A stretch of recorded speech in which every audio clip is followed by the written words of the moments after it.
Welcome to Hack Shack Studios. Welcome one, welcome all to the studio where I do all my fantastic artwork in. This is the room that I'm locked away in 24 hours a day. I am at the top of the castle. I'm looking for some princess charming to rescue me. Hi, RT Bear here, 35 years, 36 almost. Year comic book veteran working for mainly Marvel, DC, but little image startup company. In the 90s, I was there. I helped out a little bit. I did a book or two, a book called Black and White, and then I did a book called Chrono Mechanics through Image Comics. And so now I'm here. Now I'm here talking with you guys, hanging out, and I got some big news. I am Big News T-Bear. I feel like one of those old school kids on the street corner with the big old newspaper. Yeah. I'm old. I'm old as dirt, as they say. So I have a bunch of stuff to show off. I have some news for you guys, some big news, and I know I'm probably jumping the gun on some of the big news, but I'm pretty sure it's going to happen. The pressure is all on me actually to make sure that I can keep up my end of the bargain, but I'll tell you about that in a bit. Once we get enough people in the chat, then I'll start sharing some of this stuff. And we got some big stuff, some cool stuff from our manufacturers for our campaigns, for the Chrono campaign and things like that I'll be showing you. And I got this book, so I'm going to open this book from Matthew Fowler. So I can't out him. You know what I should do? I should actually scribble out his address here so you guys can't see it, because that would probably not be good. But this is a package from Matthew Fowler. And I'll scratch out mine too. And then I'll show you what I got. What's I got here? Wow, there's a lot of scribbling here. Apparently I live in the United States. Who knew? I just outed myself right there. All right, so I think this is good. I think this will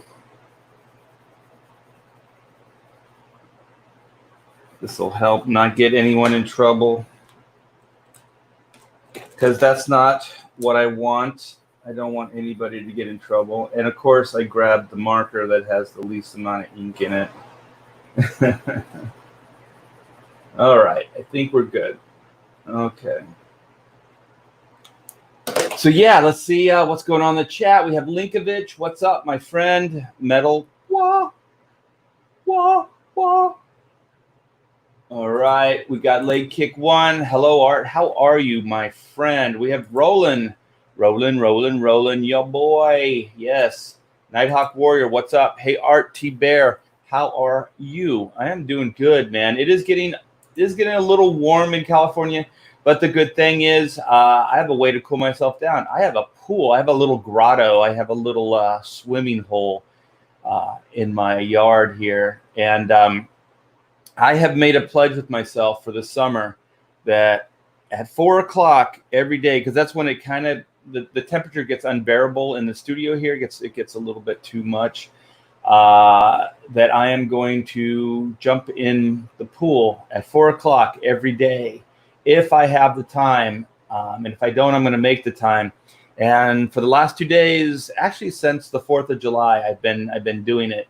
And so I go in there and I work out a little bit. It's hard for me to work out, I've told you guys, because I have a little bit of back issues.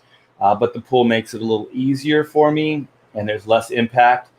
And I've been feeling good. And I've been beating the heat. So I am digging that. And over the weekend, I cleaned the hell out of the pool. So the pool water feels really, really good. It's like 80 degrees in the pool. It's 80 degrees. It's like perfect swimming temperature. And it's cooler than the air temperature.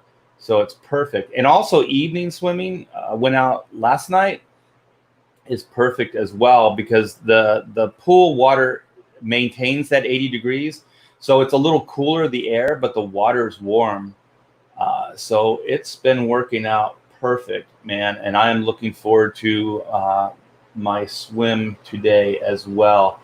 So also, I hope everyone had a great 4th of July. Was it James Woods? He's the actor. I used to think I think Hollywood and people were trying to portray him as a nut job, right? I think most actors are nut jobs anyways. But I've been kind of following him on Twitter, and I like his posts. And he posted and I reposted it. So if you want to check out my Twitter, on the 4th of July, there was an aerial footage of Southern California, and it was all lit up with fireworks. And fireworks have been banned here. No public displays of fireworks. Like, they pretty much shut down the 4th of July here. And so the whole sky was lit up with fireworks. And I saw more fireworks from my property than I have since we've been here.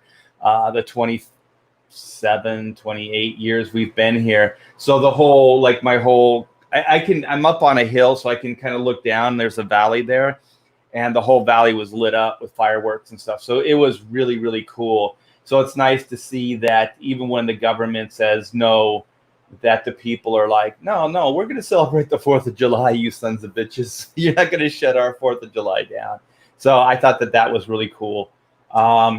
So good for you, James Woods. Is it James Woods or is it James Wood? I don't know. Some people are Woods and some people are Wood. And I got this. This is heavy. I'm going to open this bad boy for you guys after I open the Matthew Fowler box. But first, I want to say hi to everybody. Nighthawk Warrior, what's the news? New artwork? I got a ton of news, you guys. It's some of it's manufacturing I want to show off. Wow, I keep moving this table and my camera's moving all over the place. And some of it is just news, just upcoming projects. Victor Thomas, how are you, man? I share this live. Thank you so much, man. I do appreciate it. And if anybody else can, I dig that too. The more eyes I can get, the better. Shanu 66. Is that the Graham Nolan book? That thing is doing really, really well. I'm going to start highlighting campaigns too, Hail RT Bear, because there's a lot of very generous people that have been helping me, so I want to help them back. Hail Art, what's up, Drawing Aces? I am doing good. I hope you guys are too. Fragaboom, Paul, Azevedo, how are you doing today? I am doing good. Right now, the temperature's awesome. I do have the fan, so I hope you guys don't hear too much of that. Greetings, Mr. T-Bear, revered veteran comics creator. Eric Weathers, what's up, my friend? Speaking of a campaign that's doing really, really well right now. Eric, why don't you can you drop a link, or maybe if there's a renter in there, drop a link for Battle Brick Road. That's Eric's new book, and it's doing really, really well. He just added a cover, a killer cover, but I don't want to spoil it. Just go over and check it out and then back it. I think he revealed, he did. He revealed that on an EVS stream, and I think within a half hour he had like 100 backers on that new cover. I've never seen such lunacy. It was a sight to behold. I can never say the name. I always want to say Chimera, but hello. Paul says, hello, Eric Weathers. Good afternoon. Cam1138, how are you? We got my buddy Spirits Car. What's up? Only give us the good news. Keep the bad news to yourself. Yeah, I'm going to keep the bad news to myself. This is not one of those streams. Wait. We have a clarification. No, 66 is Matt Fowler's book. Oh, well, you know what? Let's do that. Let's do that since we have that here. I got to open it. I got my blade here. Just trying to cut myself.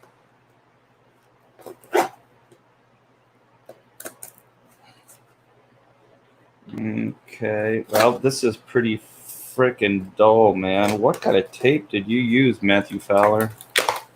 There we go. All right, he used that atomic tape. So you can see amazing packaging. This is a Gemini. Look at this. Look at this. When you open it, you display it. Gemini. All right, that's what all the Hack Shack books, they all go Gemini. So he's got another piece of tape here. Let's get rid of that. Oh, yes, you're right. You're right. There it is. All right, let me take the plastic. I mean, this is supported really well. So thank you, Matthew Fowler, for this. I do appreciate it. Let me see if I can get this. Wow, this is, geez, where you get this tape, dude? I'm going to cut this thing. You need super strength to open this packaging. Crazy tape. All right, because if you take it out of the bag, it won't reflect the light as much. Look at that. Very cool. Fowler Weldon. Let's see. RGB. Retrographic books.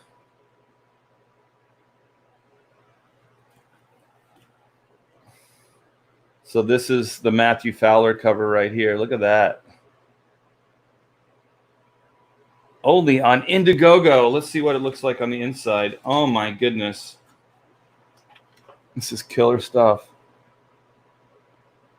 I mean, look at this. This is Marvel DC. The Comicsgate books. Quality stuff. Oh my gosh, look at this. Look at Matthew. Going to town. So like I said, you guys, I'm going to start showcasing more other projects and stuff like that. If you guys want to get on the show, let me know. Get on the show, promote your books. It's all good. Look at Matthew go. Look at the coloring. The coloring is great. Let me, I don't want to give away too much, but here's some, I guess these are upcoming projects here. This looks like a Rob Willis piece. Let me see. Actually, I don't think it is. Wow, this is pretty killer. It's a little bit of work in that. Labor, the black and white piece is the one I was, look at that back. Yeah, I mean, you guys, this is making comic books cool again.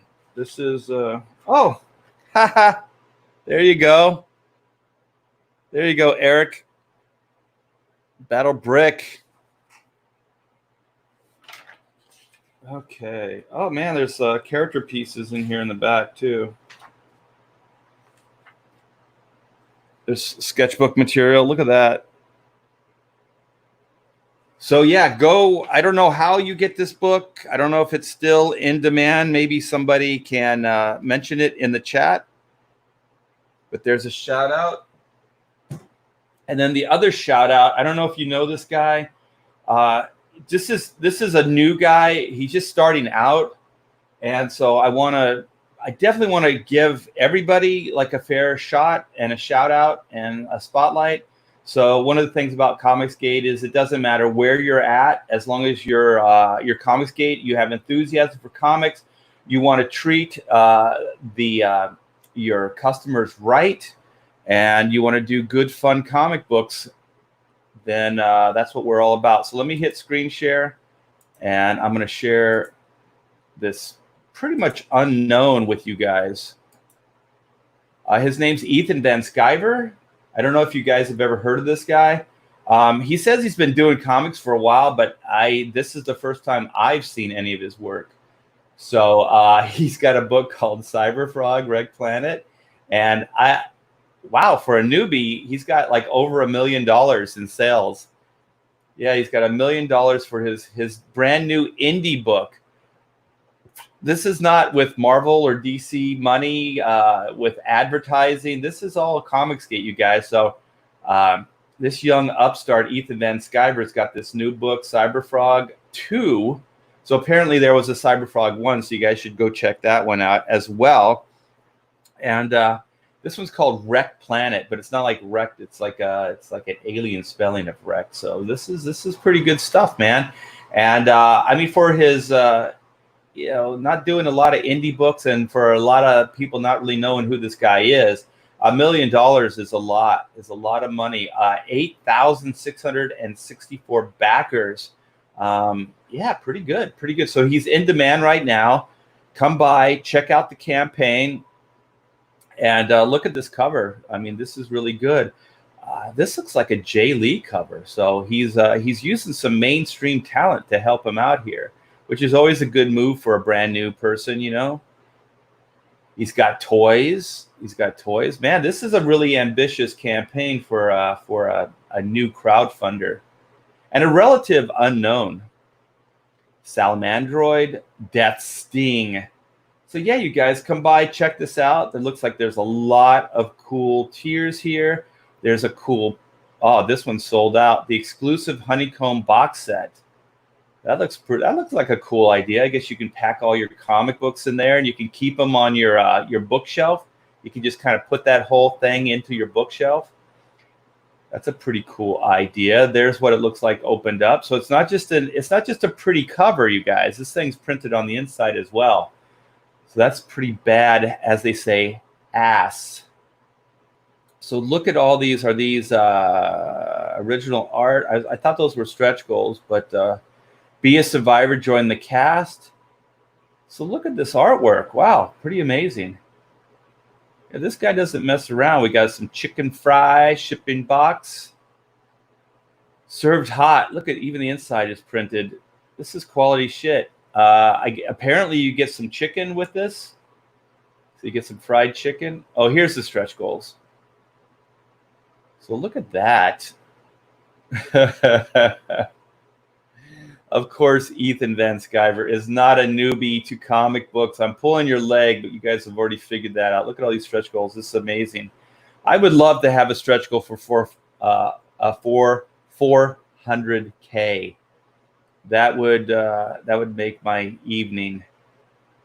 And look at this. We have a wall calendar with art by Kanan White, E.J. Morges. We have John Malin, Carl O'Neill, and Kelsey Shannon. And, of course, the relatively unknown Ethan Van Sciver. So you guys come by, check. Ooh, there's some pages. Look at that. Oh, this is a cover. Look at that. Look at that. Yeah, so you guys come by, check out Ethan's campaign here. It's in demand. And don't let this number fool you. That man could still use a couple extra bucks. So come by, back this book, check it out. It looks like a lot of fun. Relative unknown. I don't know, you guys. You should support this stuff. Let me see. I'm going back in time. What's the news? I share live streams. Yeah, I went back too far. We have Eric. Eric, what do you say? Greens, Mr. T. Bear, revered veteran comics creator. I think I read that. I don't know. I went back too far. I can't keep track of this stuff, you guys. I'm an old man. We got Andino Palacios to make my life a living hell. How are you? Ethan Van who? Who? Never heard of him. I think he has like there was an article in Bleeding Fool, which, by the way, man, we're getting is his name Chris Browley? He's possibly going to be a regular on Pontificate. So he's the one that runs Bleeding Fool. So we've been talking to him about becoming a regular on the show and possibly changing the night, you guys. There's a lot of competition on Friday nights. So I've been talking to the boys, my Pontificator brothers, and we may be changing the night. I'm thinking maybe Thursday. My Thursday, this Thursday, is going to be action-packed. I'm going on a lot of shows, but I'm going to try to squeeze it in regardless. So hopefully Chris will come in and be part of it. So he is the Bleeding Fool guy, and he always has something fun and interesting to say. So that will be cool. Yeah, never heard of him. And I guess Bleeding Fool did an article where they were talking about top books. I don't know if it was for the year or what, but Ethan's Wreck Planet, Cyberfrog Wreck Planet, is like the #2 book for the year, for the month. I don't know what it was for, but it doesn't matter. It's still very, very impressive for an independent book to be above like Marvel. Most of the Marvel and DC books, I think there was one Marvel book above, like that was #1. But I mean, it's Marvel, so there you go. Speaking of Eric Weathers, Battlebrook Road, New Kenneth Rocafort cover on the campaign. Check it out. That's the cover I was telling you guys. Like Eric posted it live, and within like a half hour, there were 100 backers. So I hope that's not limited, because Eric is going to sell a lot of those covers, and it's really, really good. Everything Kenneth does is amazing. I did a run on Teen Titans, and he did the covers for them, and just absolutely brilliant. Sometimes I get pissed because I didn't get to do the covers and I did the interiors. But when you get a Kevin or a Kenneth Rocafort cover, you don't get angry. You just go, this is going to help the sales. So you don't get angry at that. Sometimes if that talent is less than you, you get pissed, and that does happen. And I do get pissed. What if we don't have a book but have a media channel asking for a friend? Send it along anyways. I mean, if he's interesting, possibly we could do some cross-pollination. We can talk, we can hang out, as long as he's got a love for comics. We got D Geek Art, one of my favorite Comicsgate supporters. How are you, sister?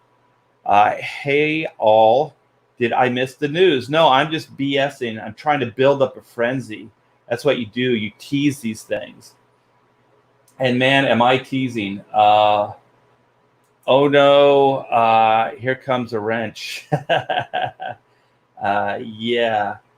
So, what does Nighthawk Warrior have to say? Well, I'd like to stay, but I'm going to do some stuff today. Peace out. I have a bunch of stuff to do today as well. Yesterday, I had a ton of stuff, but I ended up doing a marathon live stream just because we were having a good time with Adam Friended. So Phil Diaz came on for the Lost Pages. He's always a blast to hang out with. And then towards the end, we had the other Adam, the other white meat, Adam Post.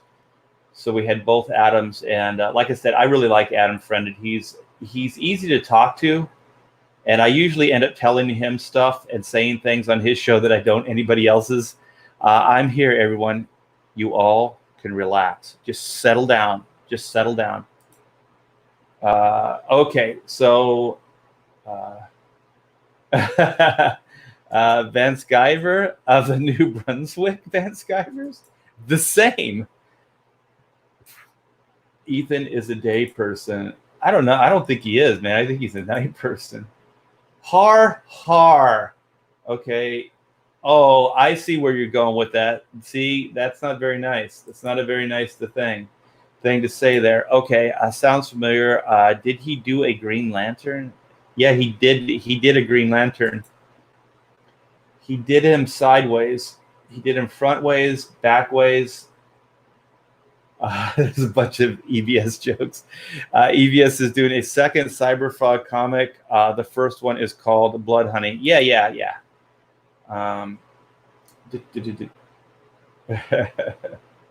Shivers. Is that Shivers? Skivers. All right. Zach reviewed the classic comic series. I can never say it. Is it Incal by I can't say that name either. And Mobius. I know who you're talking about. I know the book. He only read the first issue. Alejandro is a legend in comics and cinema.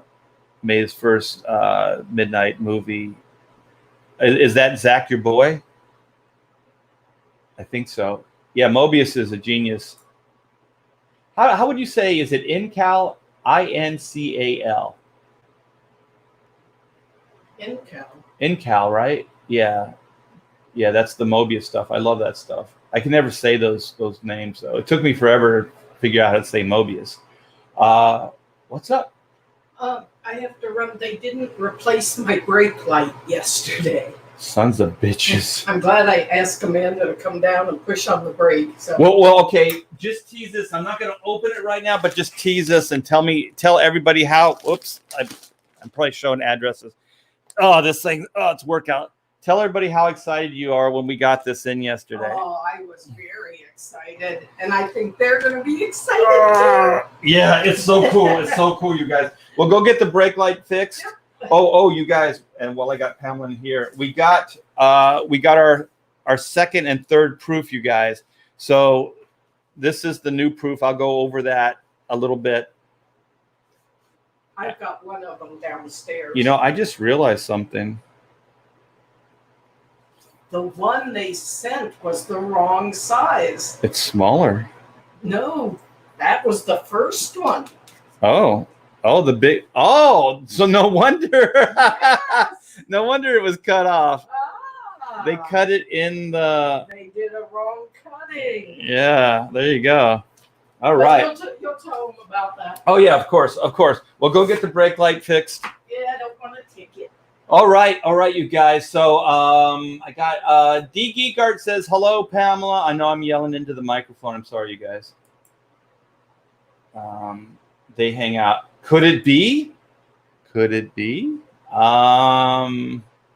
Okay, we'll do it. I'm gonna dig into this package right now. Let me move some stuff out of the way so I don't knock it all over the place. Let's do this, you guys. So I have absolutely no idea what is in this package.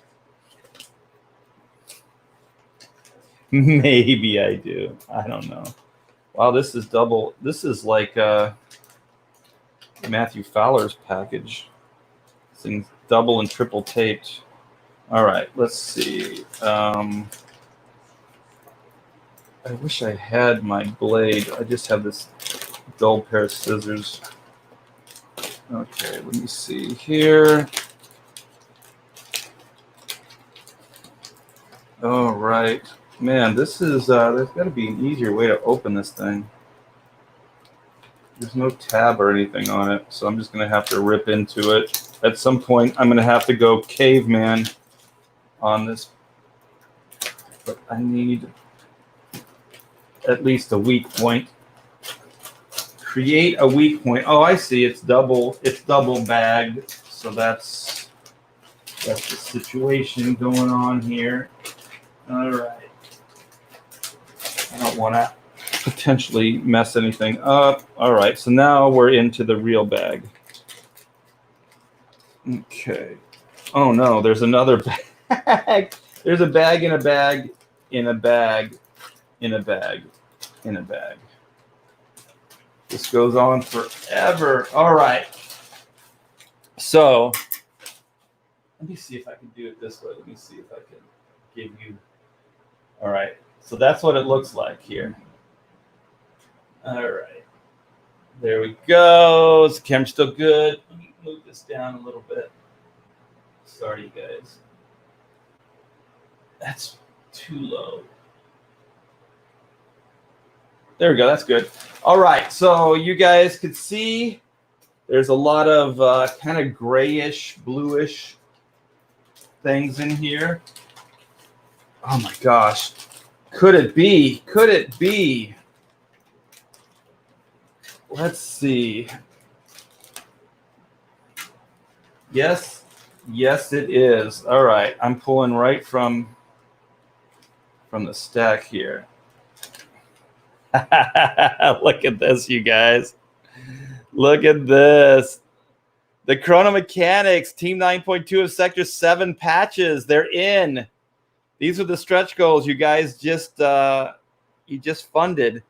So everybody that's back to Chrono Book is going to get one of these fantastic patches. Look at that. My gosh. I haven't even seen it. Look at this. Oh my gosh, this is so cool.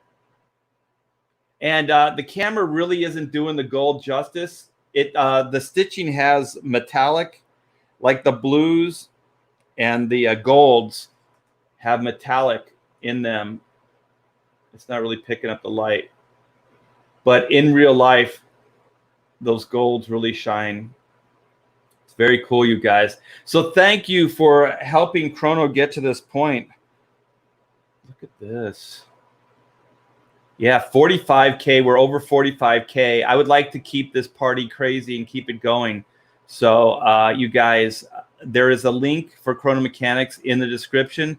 So go check it out and back a book. We have all kinds of goodies. We have, well, one, you guys, we put most of the stretch goals into enhancing the book.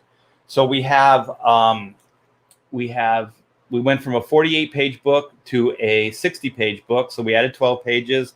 We added a square-bound cover and spine.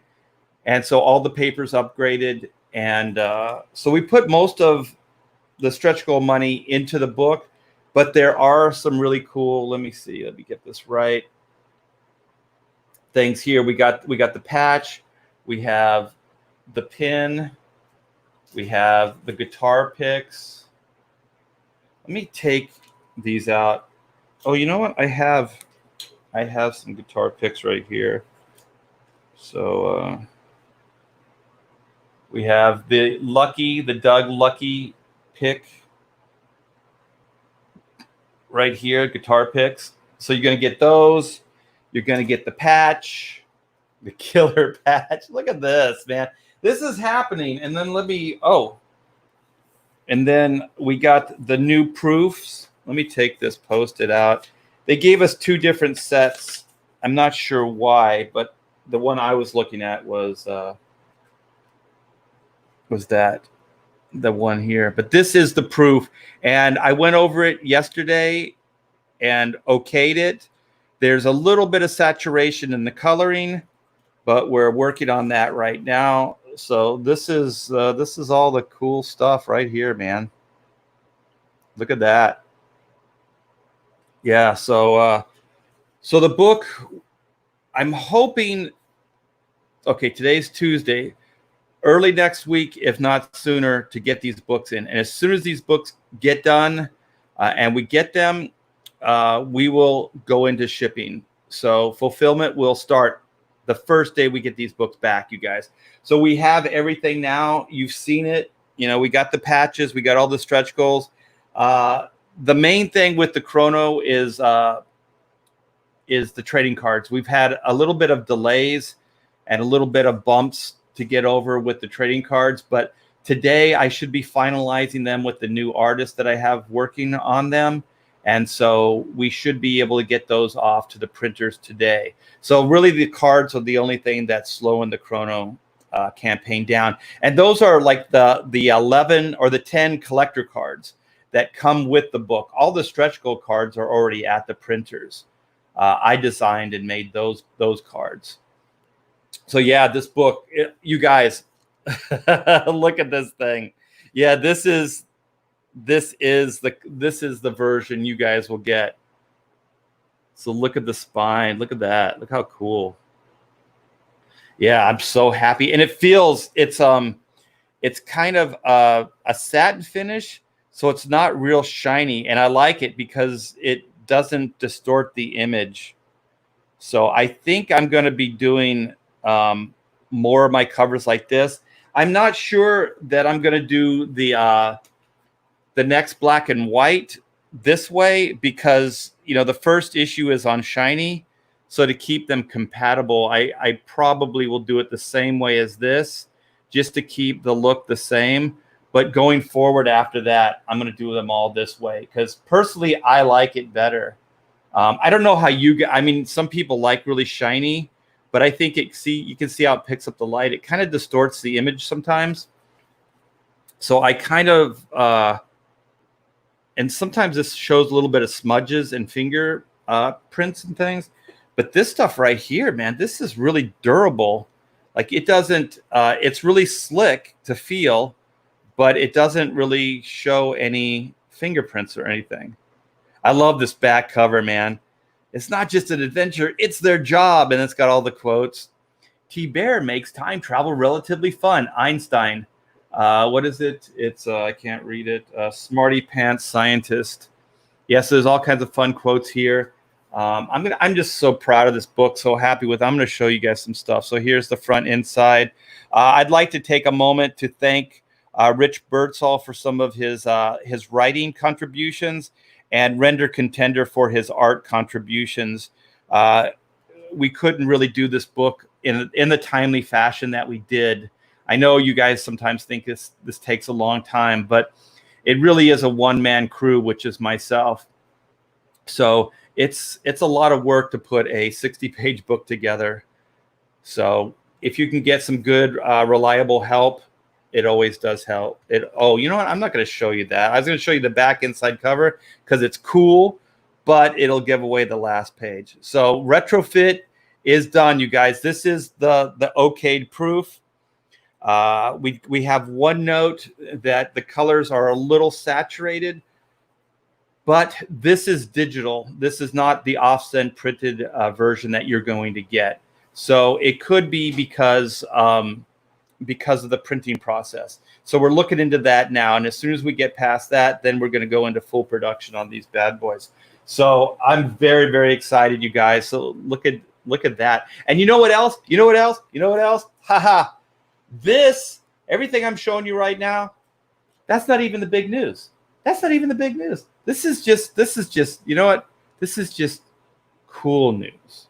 This is not the big news. Oh, and you guys, by the way, go back Chrono. These things are cool. I want to make sure everybody gets one of these patches. And for the Comicsgate convention, I want to see you guys. I want to see you wearing your colors here, because also we have a bunch of buttons. So we have the Chrono button, but we also have the black and white buttons as well. And we have the black and white patches. So we have 3 patches. There's no excuse, you guys, for not wearing your colors at the show. Look at this. Holy shit.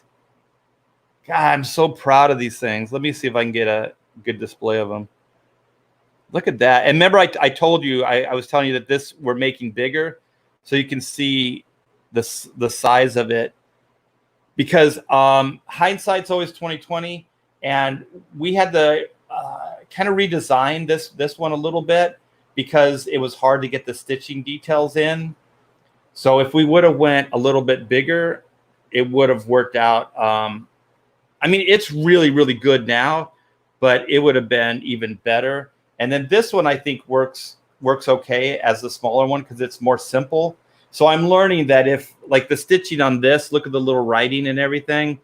If this was smaller, all this sector stuff and all the writing in here would have been pretty much impossible. So for the more detailed designs, I'm going to go bigger patches.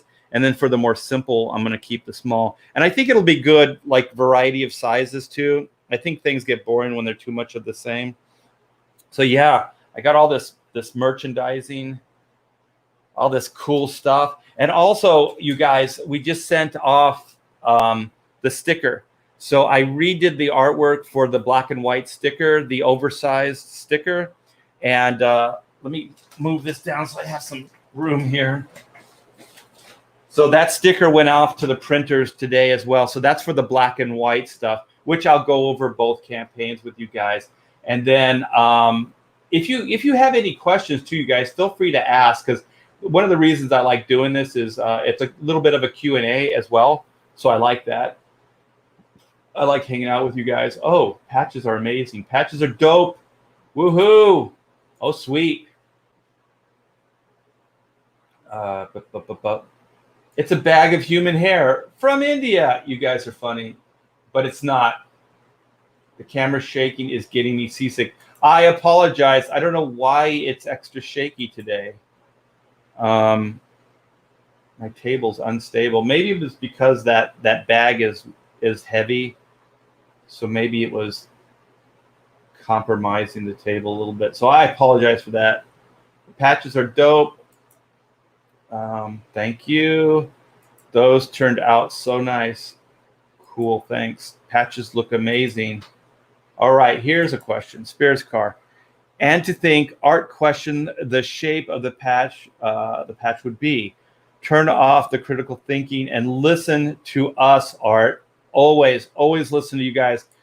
You guys in the chat also are the ones that came up with the black and white Greg Capullo variant cover, the variant, which was the Virgin. So Purple Smurf says, "Whoa, nice." Thank you, D Geekart, for the Chrono Mechanics link. Yeah, go check out Chrono Mechanics. Back it if you like what you see. It is a fun book, and I will go over it in a split second. Chrono Mechanics and Cyberfrog are the CG books I'm looking forward to the most right now. Oh, thank you, Nathan. I do appreciate it. Well, Chrono's going to be shipping soon. It's going to be shipping soon. So let me know also, you guys, when you get your books, let me know, like with the black and white, take pictures of it. Send it to me. I'll shop it around. I'll show it around on my social media. Now I'm all nervous that I'm shaking this damn table. I don't know why it's extra shaky. I'm sorry. I didn't read this. Yeah, keep it consistent. They do more before the dawn of time than most people do all day. They are the Chrono Mechanics. Jimmy Owen says, "Hey, Art, what's up, man? Welcome to the show."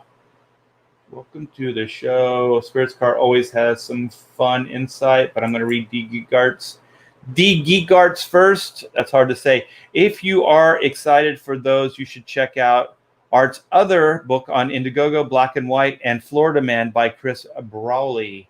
Yeah. Like I said, Chris is becoming a fan of the show. So I think we're going to do something on Bleeding Fool, I should say, as well. An interview for Black and White. I don't know how you sew. Is that an excuse? I sewed all those patches by hand, you guys. That's why I never seem like I get anything done. The Comics Bear, man, I saw your show the other day. You put on a good show, dude. If you guys haven't subscribed to the Comics Bear, go do it, man. That guy puts on a great show. I enjoy watching his YouTube. He's a good friend. He's a good friend of this channel, and he's a good friend of Hack Shack Studios. Spirits Car, you can use adhesive. Oh, I understand now. Thank you. I misunderstood. Yeah, they're iron-ons. Yeah, there's a little bit of, you can see it, like it's kind of shiny. Oh, there, you can see it. There's glue. And so I think it's heat activated. So these are iron-ons. Thank you, D Geekart. I didn't understand the question. Yeah, so these just iron right on. So you can see the little glue there. And you know what? I think for the Chrono campaign, because I might be shutting some of the stretch goals down, but even if I don't, I might have an add-on where you can buy extra patches and the buttons and guitar picks for like a small fee, just in case like you want to have one to collect and keep with the book, and then maybe one to put on your sleeve or something. Look at that. Boom, baby. Put it on your hat. Actually, these ones are better for the hat, the smaller ones. Like, how would you do this? Like that? Straight like that, I guess. Yeah, it'd be pretty cool.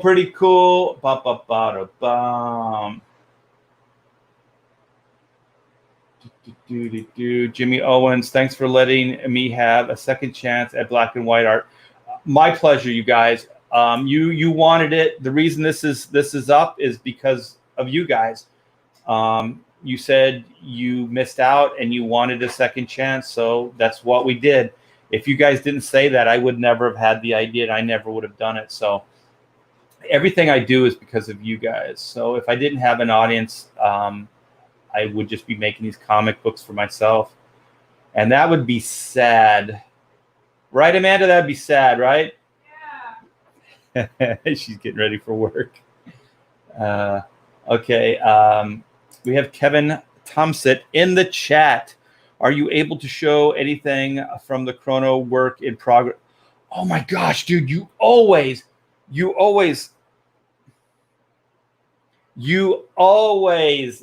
this, man. Just before I'm able to do it, you're like a mind reader. You and I in sync. We are brain synced, as they say, as I say. The Comics Bear says, thanks, everyone. Enjoy and go check out Chrono Mechanics, people. Comics Bear, I don't know, can I say it? It does some of the videos. He did a killer Chrono Mechanics video that we use for promotion. I should actually show that at some point. I could try to find it, but I'm sure I'll just embarrass myself trying to look for it. But I'll try to find it and air it on another show. I'm going to write that down right now because that video came out really good. I never know how much to say because everybody has code names. We all have code names except for me. I have nothing to hide. What I miss? You missed everything. You missed everything. Yes. Keep the wife happy always, always, always. Okay, so yeah, I'm gonna show you the Chrono campaign first, and then, like I said, you guys, there's a lot of fun stuff I'm gonna share with you on this stream because I haven't even got to the cool stuff yet, the really, really cool stuff, the big, big news. All right, so this is Chrono Mechanics, you guys. Retrofit. They do more before the dawn of time than most people do all day. 45,540. We have 616 backers. Thank you so very much. We are in demand right now. Chrono Mechanics, like I said before, it started off as a 48-page graphic novel, but now, because of your support, we are at 60 pages. It is self-contained as well, you guys. So there's not going to be. We want to do more stories, but it's not like a cliffhanger ending, and it's not serialized as far as one story. See you, hon. Don't work too hard. Oh, I work 9 to 4 a.m. Where you going? Errands. Oh, okay. Well, be safe. All right. Yeah. So it's a one and done, but we are going to do more one and dones with these characters because I love this world, I love the universe, and I love these characters. It's been said that maybe a little bit of my personality and my likes are in these characters. So I will illustrate. You're probably saying, Art, what? These guys are nothing like you. A friend pointed it out to me. I did not see it. Sometimes we write and create these things and have no idea where we're pulling these things from.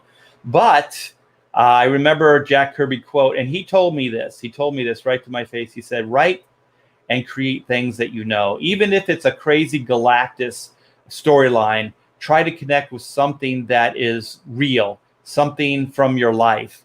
And that's what is going to resonate with people. That's what's going to connect. The Galactus stuff is fun and big and broad and interesting, but it's not what's ultimately going to connect. It's the human stuff. It's the thing that you bring in from your personal experiences, your life. Those are the things. So I guess I took him seriously, even though I didn't know I was doing that. So we have the guy with the sledgehammer on it's my left. I don't know if it's your right. The guy with the cool mustache. That is Caravaggio. So he's loosely based on the real life Caravaggio, Renaissance artist, inventor, painter. Well, it's been said that I like to draw, I like to create. So there may be a connection there. There is Oot, who's the guy with the oversized wrench over his shoulder. He is a prehistoric businessman. So he has invented and has created. He's basically the first real estate agent. So he sells and leases cave condos. And so he uses the newly found fire, which he also takes credit for. And that's one of the big selling points in the cave. So each one of the caves comes with its own fire pit. So you could imagine he's very popular in his timeline. So, not only can you cook, but you can keep your cave warm. You have comfort. You can keep the bugs out. You can keep the animals out with the fire. It's all good. So he's a bit of a businessman, and so am I. I run Hack Shack Studios. I'm a bit of a business person. So I don't like to admit that I am because that stuff bores the crap out of me. I like to just draw, but there is a business side of this wacky comic industry as well. So there's that, and then there's the guy in the middle with the guitar. Well, he's a 70s rock legend. He's a god in the 70s. So he's a cross between the vocals of Steven Tyler and the guitar bombacity of Ted Nugent. So he's definitely a product of his time. And in the 70s, mid to late, early 80s, I played music as well. I was in a lot of rock bands. I played drums. So there's a little bit of connection there with Doug and I, and also the 70s. So that would probably be my decade, late 70s, early 80s, I would have to claim as my decade. So that's the three. And then there's the guy with the torch, with the welding torch. So that guy is named Zin, and he is a child deity. So he pontificates from time to time. He likes to talk about wisdom and all kinds of insightful things. He prides himself on his calm, and so he's a little full of shit. And I've been known to be to pontificate and BS from time to time. So that's kind of the connection that I share with all four of these guys. And also, I think the main crux of the story came from my dad, who was a very working class guy, knuckle buster, would come home, kind of beat up from the job, very, hammer in hand, wrench turner, knuckle busting type of individual. And so it's a little bit of a celebration of him because, he worked at the naval shipyard here in Long Beach, and they would repair these naval vessels, big destroyers, flat tops, all kinds of ships, which also, by the way, as a kid, I got to hang out. I got to walk these flat, they call them flat tops, which is basically an aircraft carrier, and just walk these destroyers and just see these cannons and everything firsthand. My dad used to say, like, they can't fire these cannons off all at the same time because it'll actually flip the ship. So they actually has to be kind of like a coordinated, like almost like a dance sequence where they have to kind of be in the right sequence. Otherwise, they can rock that boat too bad to where it could flip over. So I thought that was interesting. I got to see an episode of Get Smart. It was filmed there on a flat top in the shipyard. So that was cool. So so he was that, and I always thought that what he was doing was very, very important, probably more important than a comic book artist. Keeping these ships running, keeping our country safe, and all these things. In his own way, keeping these ships working. And it's a thankless job. Nobody ever even thinks about that somebody repairs these ships, but they do. And then I started thinking about just the day-to-day repairmen, people that repair your roof so it doesn't leak, keep the roads, running smoothly, keep your electricity on in crazy storms. All these guys that are faceless, you don't know who these guys are, but they're repairing the world and they're fixing the world so we don't have to think about it. And sometimes these jobs are very, very, they're very labor-intensive and very dangerous. Sometimes these guys lose their lives. My dad would talk about, people getting hurt all the time at the shipyard, and there are power line guys that get electrocuted. There's all kinds of things that happen. So that's what I wanted to show in this book as well. It's a funny, humorous book, a very broad humor, very out there concept, but there is reality involved. So at the very beginning of the story, they lose a member who is Miguel. And so that's where Doug comes in. Doug is a replacement for Sweet, Sweet Miguel, as Caravaggio calls him. So then the story is basically how can they make this self-absorbed 20th century kind of slacker, for the lack of a better term, how do they make him a working class guy? How do they turn this guy into a team member? So that's kind of the crux of the story. So we're going to have to find out if Doug actually steps up or not and becomes a Chrono Mechanic. So that's kind of the concept, the idea. There's one other thing. This is Doug in the 70s, just rocking, so you get to see what he does and how beloved he is. This is Chrono Incorporated. So this is in like timeless space. So the headquarters where they repair the ships, where all the bureaucrats hang out, all that stuff is in here. The repair bays, all the time ships are there. The stock of the screw or the base, the threaded part of the screw is the time ports. So if you think about it as Kirby's boom tubes, it's kind of like that. So each one of those tubes goes to a timeline. So the ship goes down into the main middle of the tube or the screw part, and then they get shot through those tubes into their respective timelines. So it's Team 9.2 of Sector 7. So Sector 7 is their timeline. So that's kind of that. And then there's one other thing I wanted to go over.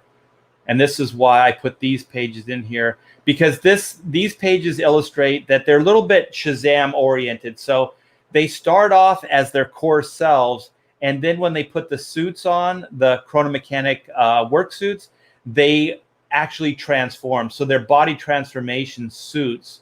So it's not just putting the work suit on to protect them. They also have a certain size and regulation, like Chrono Inc. regulations, that they all have to be a certain height, and the suits and their new bodies give them more durability, agility, and they have more time. They don't get tired as quickly, and they need all these extra, and they're extra tall too. They're like 7+ feet tall, so they need all of these strengths and these abilities to be able to do the job. So Chrono Incorporated mostly hires based on your merit. It's merit based. It's not like physicality or anything like that. So if you have what it takes to be a mechanic mentally and in your heart, then you become a mechanic, and then you get to be transformed. So then all the mechanics have the same attributes, basically the same abilities, because the suit allows them to do that. And the job's very dangerous, so the suit adds a little bit of protection as well. So then you're probably asking yourself, well, how was Doug picked? The guy doesn't seem to have any criteria. So you just have to read the book and figure out why Doug, and how he fits in. So then this is Caravaggio thinking that the reason Doug is freaked out is because he's in that big suit. But what he doesn't know is when he transforms into the little Caravaggio, the little Renaissance artist, it actually freaks Doug out more. So he takes off running. And so then he bumps into this big tree of a man, which is Oot in mechanic form. And so then Oot doesn't like to be touched. So he's gonna pretty much teach Doug a lesson. And Doug doesn't show him any respect. So he's gonna pummel him here. So this is not helping Doug. Doug is just freaking out at this point. And also, he may be drug induced. He may have had some illegal narcotics in his veins right here. So this is Oot, making it very personal because he doesn't like to be touched. And then Zin is basically the spiritual guy and saves Doug from a fate worse than death. And then introduces himself. He is the spiritual guy. He is the calm. He is the guy that has the calm for the team. So when things get really rough, he kind of calms them down, gives them a little bit of enlightenment, and then keeps the focus on what's truly important. So then you find out that he's basically a little squid guy. He's just a squid guy with no real, like physical attributes. So he definitely needed this power suit. So then that's basically all the ideas and stuff. But, well, not all of them, but that's enough to give you kind of a good idea of what Chrono Mechanics is. And so this page illustrates that if the machine isn't fixed in a timely fashion, that time will merge. And the more time merges upon itself, the more it's harder to fix it. So if it merges to the point of critical mass, there's no fixing it. So then Chrono Mechanics or Chrono Inc. has a thing they call the Go Primal. It's like the Go Primal protocol. So if all timelines get merged and tangled up too much and they can't fix them, Then they just have to go primal. And go primal is basically they have to reboot the entire timeline. Like all time has to be rebooted. So they hit a button and we basically go back to the primordial ooze and have to start life all over again. But at least life gets to start all over again. If they didn't hit that button, then everything would be lost. So they don't like that. It's a fail safe, but if time doesn't get fixed in a timely fashion, then they have to, just to ensure that life will go on. So this illustrates that they're in a primordial or primeval landscape. So that's why the trees and the volcano and the different, like, pterodactyls and lizards and stuff. But then, an Eat at Joe's 50s diner pops up in the middle of this prehistoric timeline. So then you get the idea that things aren't working. Things are running amok now. And so our three mechanics understand that. Doug doesn't. He just wants some money so he can grab a burger because he's hungry. And so then he flirts with the car hop because he doesn't really care about being a mechanic. But these guys, the other three, Caravaggio, Oot, and Zin, know that the shit is about to hit the fan here. So they get very, very serious at this moment. So then there's a series of other misadventures and some cool pages for you guys to check out. And so I'm going to lead into what Kevin was talking about, which is the work in progress sketchbook. So this I'm putting together now. I'm putting the finishing touches on it, and I'm going to show off some of the pages to you guys. So once again, you guys ask for it, and I will bring it for you. So the work in progress sketchbook is an insight on the behind the scenes of making of not only the concept, but the animated and the comic book as well. So I'm going to try to get a lot of different things in here. It's quite challenging. And also, just to go back, it's going to be narrated by Eugene. And Eugene is the elucidator. He's basically the computer data bank for Chrono Incorporated. So he keeps all timelines, personnel, everything in order.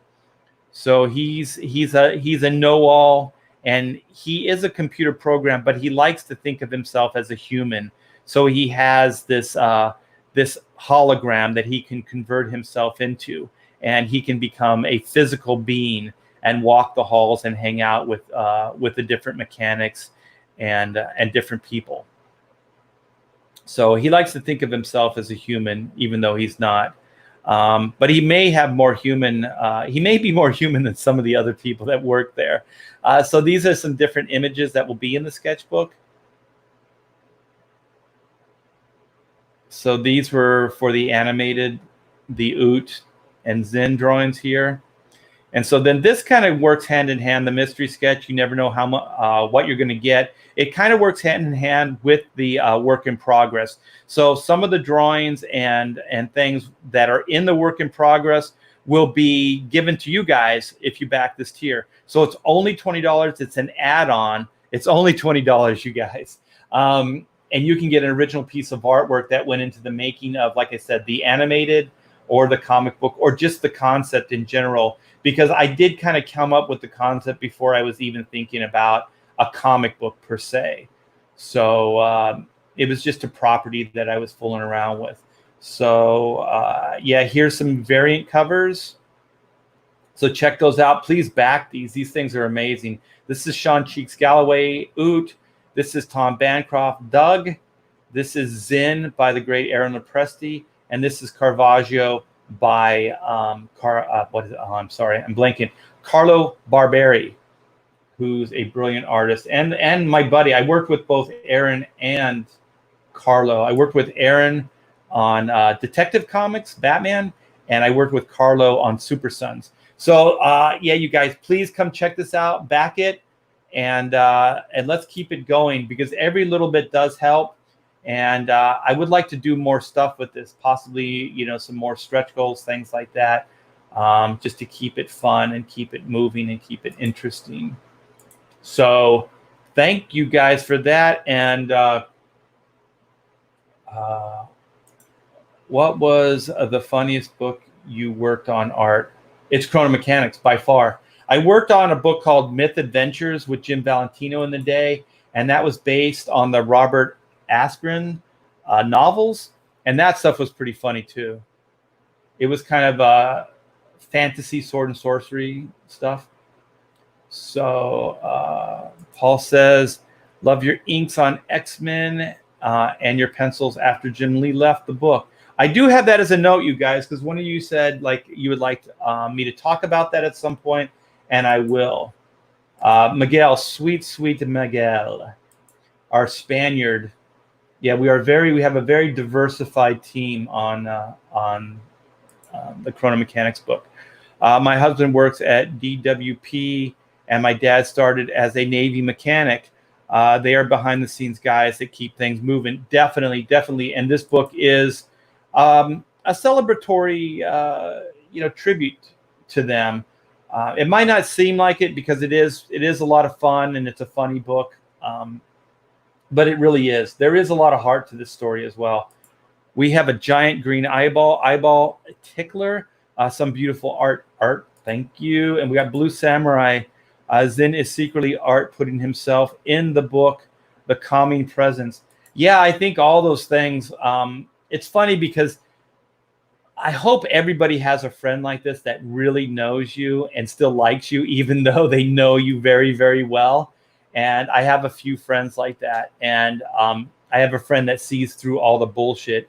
And he's like, oh, black and white, that's you and your wife, or, like all these things. And he just kind of cuts through it. He goes, oh, well, that's that thing that you do here, the little personality quirk or whatever. So, yeah, I think it's funny because sometimes I don't see it myself. Jimmy Owens, have to look for that. Yeah, go check it out, Jimmy. It's a good book. Please back it. It's Miguel, yeah. Miguel. I don't know what you guys are talking about. If I say it wrong, just go along with me. You're not going to get perfection with this guy. So don't look for it. You might not even get consistency with me. So be careful. Okay. So you guys talk amongst yourself. I'm going to try to find that stuff for Kevin. So I'm going to see if I can do this without doxing myself and see if I can find this quickly, because I have been opening, or I need to open a tab here. Let me see. Where are you? It's a new tab. There you go.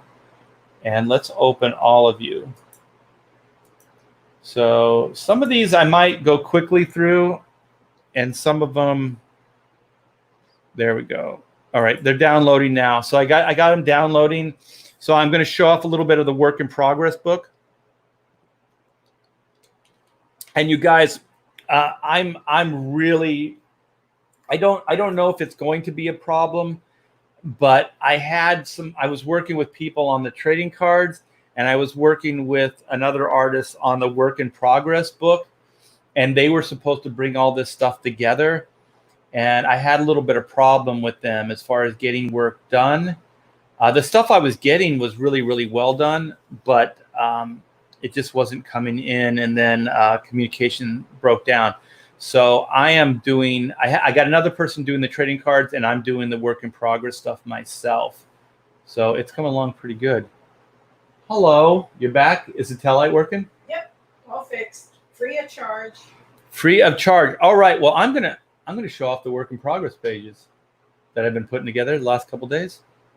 There's no writing yet on them. Oh yeah. We gotta. Oh man, I was hoping to put like a little mock up together for you guys so you could see what the writing. But maybe I can do it in a different way. Let me see. Share. Click on this. So hopefully you guys are seeing this. Yeah. So this is the layout for the art book. So this is basically a sketchbook, but with a theme. Like I said, the elucidator, Eugene, is going to be narrating the book and speaking kind of, instead of me saying, this is what I was thinking when I drew this, that, or the other thing, it's all going to come from Eugene's point of view. So This is a Zin page. So this has all kinds of alternate versions, excuse me, alternate versions of Zin. So you can see sometimes how many different approaches you can take for the same character. So you can see they vastly are, range in different styles and approaches. But he was always kind of, well, not always, like a lizard dude or a squid type, lizard squid. And then this other one, he's full on kind of like more of a human alien child with pointed ears and little, what would you call those, antennas? Little horn antennas. And so at one point he had a little beanie on. I think I might have a drawing of that. And there was like, instead of a propeller, he had like a little globe, a little planet, a planetoid that circled around his head. So if it was animated, you'd always see that thing kind of circling the hat, his little hat. So here's a color version. Sometimes when you're developing things, you want to see what color schemes look like. So you can see this is the start of the purple and the kind of pale, kind of grayish blue for the skin. And then you can see that the Trinity gem idea started taking place, where he had this gem and that he focuses all of his power through, his calm, the me, myself, and I. It's kind of a self-help mantra, and we do have a backstory for the character, but I'm going to leave that because one of these days we're going to tell that story. And so you see Eugene here, and so what I'm going to do every once in a while is Eugene will pop up, and he'll start talking. So he'll start explaining what these drawings are. So if you see this blank space above him and to the side, that's where there's going to be word balloons. And the word balloons are going to be the same as the word balloons he speaks in the comic, which I'll show at when I go back to the camera. So that's that page. I don't want to give away too much. So here is our Caravaggio page. And you can see that a lot of these drawings will be the ones that you'll get if you back the sketch tier. You'll never know what you're going to get tier. So these are different versions for, like, I guess actually these, you can see that some of them, like the one where he's stretching, the body style is a little bit different than the one in the comic. So there are subtle changes from these drawings to the one that eventually got into the comic book, but these are pretty much the same. I drew this little image of the bowling pin. It's over to the side there, and that's kind of, sometimes when you do animation, even when you're drawing realistic characters, if you can find shapes, then you can always think of the character as a shape, as an iconic shape. So he's kind of a bowling pin. So I try to distill a lot of the characters down to basic shapes. So Caravaggio is a bowling pin, pretty much.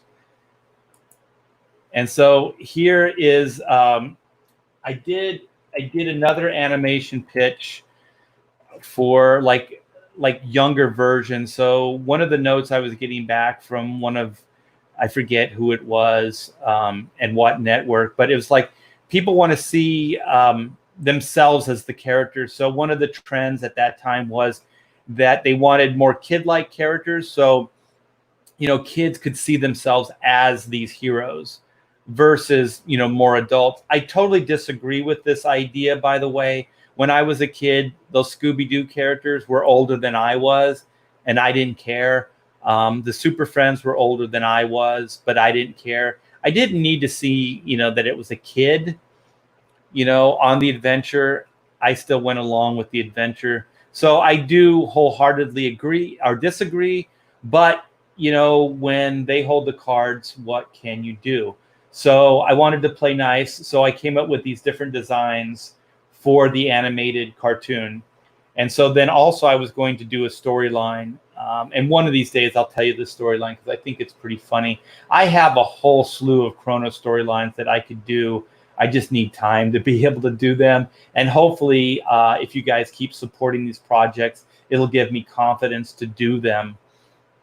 because it really does come down to dollars and cents for me to get, to devote time to these things. So this is Zen, like I said, as a more of a younger, even though he is young, but this is like he's like an infant. He's got a what do you call those, bib?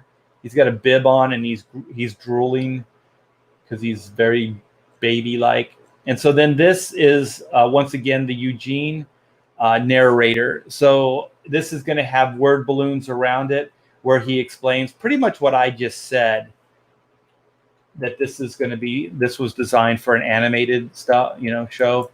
And so then here is more of the animated versions of the characters. So once again, you got Eugene doing the narration, and then you have Caravaggio. When he was younger, he had hair. So I thought it'd be funny to give him like the Prince Valiant, bangs and everything. So, he always drew and painted even as a kid. So, and he was always kind of a chubby he was like a bowling pin kind of shaped guy. So that was that one. And so I think this book is going to be incredible, you guys. I'm really looking forward to putting this all together and getting the dialogue in there and bringing this book together. So this is obviously Oot as a youngster and Doug as a youngster. So Doug was just a punk kid, He's got his bubble gum, just hanging out, probably learning what rock and roll is all about. Early Oot, with his cave club, trying to figure out how to hunt, gather, all those other important things when you're a primitive person. And so this is going to be pages 1 and 2. All of these are double pages. So if you see like that seam down the middle, the blue line, that's because each one of these pages is a double page. So they're going to open up like a calendar or a centerfold. So the book will be more horizontal. So you're going to read it up and down versus left to right. So here's miscellaneous. So one of the things early on I was trying to create just how the Chrono like character look, like the style, the drawing style would look based on other, people throughout time. So, a knight, an Egyptian dude, a cowboy, Indians, different things, like how the style would adapt to different, character types. So that's what these were. These were just studies. Some of the stuff was used, some of it wasn't.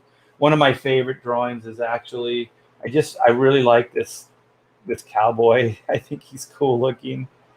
I like to draw the Wolverine stubble. So I think that came out cool. This drawing down here in the corner, that's like a Chrono Mechanics version of Johnny Carson. So it was rejected. I didn't use it, but it was me trying to use photo reference and try to adapt it to a Chrono Mechanics style.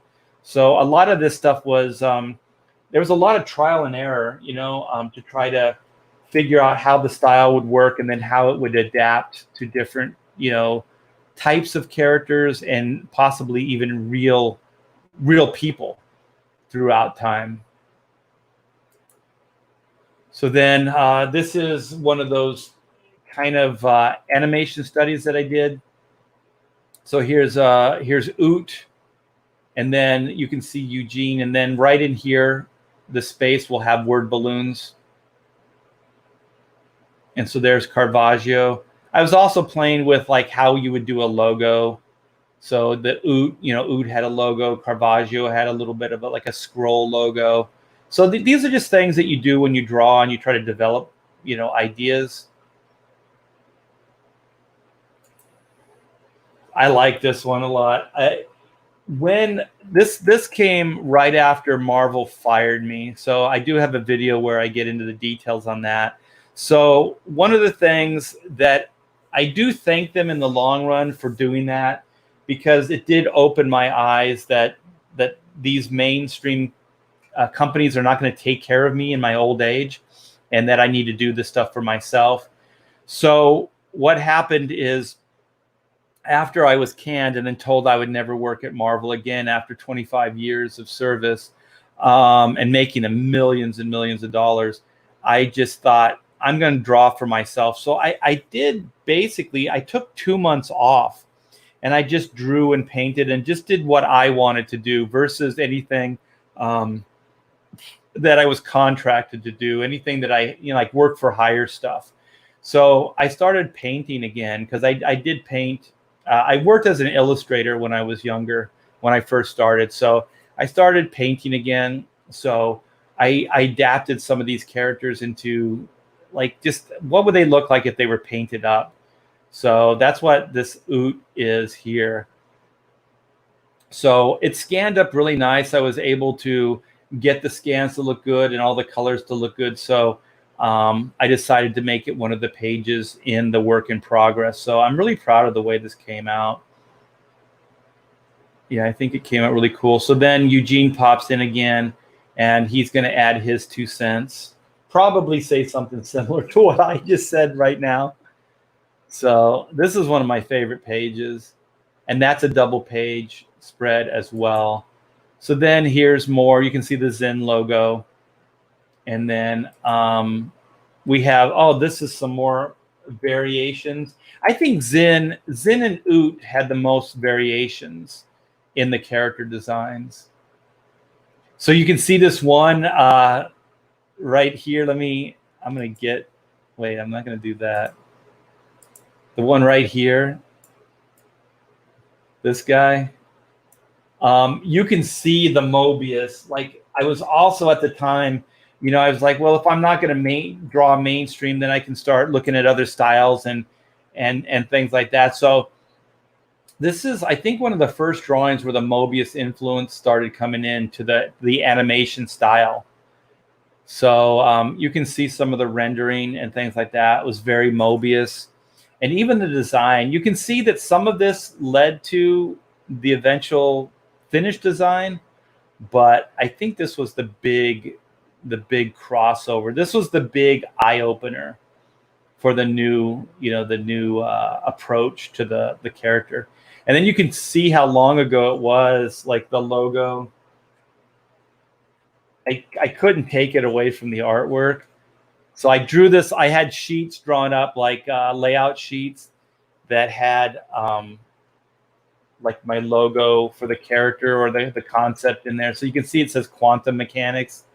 So I thought I'd keep that in as just like a little bit of just a nod to where it all came from. And so this is those turnarounds I was telling you about with Zen.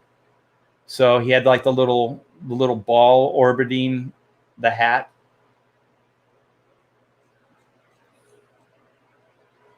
So that's pretty cool. And then I think I showed you this already. So these are also different versions of Zen. So yeah, so that's the work in progress book, you guys. So thank you for letting me share that with you. It's a lot of fun. It's a lot of fun going back and seeing all the developmental ideas and stuff. And please, you guys, go back that add-on, the artwork add-on, because a lot of that artwork that I just showed you, those are going to be in those envelopes. So you can own that artwork. So, and if you buy the artwork, definitely back one of the work in progress, because most likely that artwork will show up in that book. Wait. It wasn't you, Art. The other guy misspelled it. Oh, thank you. Thank you. I am easily messed with because I don't have a lot of confidence with that, you guys. I'm letting out of the bag that I'm pretty dyslexic. So I do the best I can. Hola, Mr. T. How are you, replicant? He is not a real person. He is a replicant. Art, your audio video has been out of sync for a couple minutes. Really? I don't know how to fix that. Hell, father of boomers. I don't know if I hit refresh, will it put me more in sync? You guys let me know if I'm still out of sync. So I'm gonna do the best I can, and then let me know if it corrected itself. If not, I'll end this pretty quickly. Your amazing art, even a better person than artist. Oh, thank you, Jimmy, man. I do my best, and you are a fantastic artist. You and your work makes me happy at a sad time in my life. Oh my gosh, man, dude, heartfelt, man. I hope everything gets better for you, Jimmy. These are very, very hard times, you guys. Don't, man. I find like just the tone around my household is freaking horrible. It's horrible. There's a bunch of shit that's happening right now. I wish a lot of uppity people would get over themselves and just settle down. It actually makes me very, very upset.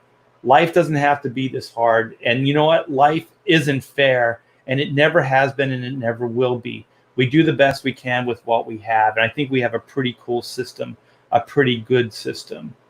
So I wish some people would settle down, because to me, they're making things way worse. And I'm not going to name names or anything, but I think you guys know what I'm talking about. If you can wait a paycheck, I'm going to upgrade. Can't do ultimate, but planning to add poster print perk to what I already got. Oh, thank you, man. Yeah, poster print. Are you talking about the black and white stuff? The black and white is a 30-day campaign, you guys. So I kind of want to get in and get out. Also, a lot of those books are limited, so I'm not sure how many books I'm going to have for the whole campaign. You guys have just lit this campaign on fire. I did not think it was going to do what it's doing. I mean, we have a chance to do some serious numbers here. We're at the midway point, and I'll share the campaign with you guys in a bit. But before I go, I see Kevin's. He always keeps me honest. I'm going to show you what the dialogue. So one of the things about the Chrono is I've gone to great details, and everybody that I'm working with is pretty much stepping up to the challenge. And this is the great Jeff Eckelberry's lettering, and you can see the more rounded these ones here with the secondary line around them. That is Eugene. So that's how Eugene's dialogue looks, his dialogue balloons. So all that stuff I showed you guys with the work in progress, thematically, it's going to be the same as the comic book. So that, oh my, it's so freaking cool. The world is so cool, you guys. I mean, it's just like it's a little design idea, but it means so much, because it's going to tie, that work in progress is going to tie in to this book. Which, by the way, this is the proof of the book, you guys. So when I say it's at the printers, it's at the printers. I'm hoping only a week away from going to fulfillment on this thing. There's been a little bit of delays, but I'm starting to figure out that there's always going to be these delays with everything. So I love the original storybook. Oh, cool. Yeah. Velma's 14-year-old. I'm just saying, yeah, but I was like freaking 7 or 8 or whatever I was when that show came out. I wasn't 14 years old, so they all were older than I was. So I think I was probably starting to not watch cartoons at 14, to be honest. I think I was getting out of the cartoon phase. I'm late. What was the big news? I have not even said the big news yet. So I am going to go and see if I'm still out of sync, you guys. You're fine. Oh, cool. You're in sync for me. Oh, good. So I got confidence to keep going. So I will answer your question. All right, you guys. Are you sitting down? Holy crap, man. I got to pinch myself. This is one of the best times in my life right now. Drawing these independent projects for you guys, bringing these ideas, these IPs from the heart to you guys hanging out with me in the chat, you guys supporting these books, which, by the way, this one's almost done. This one is done. Helping me bring all of these cool stretch goals to life.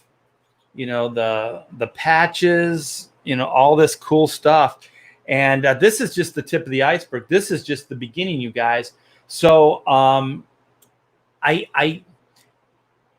hesitant in giving too many details with the development of the animation, but I have signed deals. There's paperwork, there's legal work with a animation company, a developer of animation. So Black and White is being developed as an animated program right now.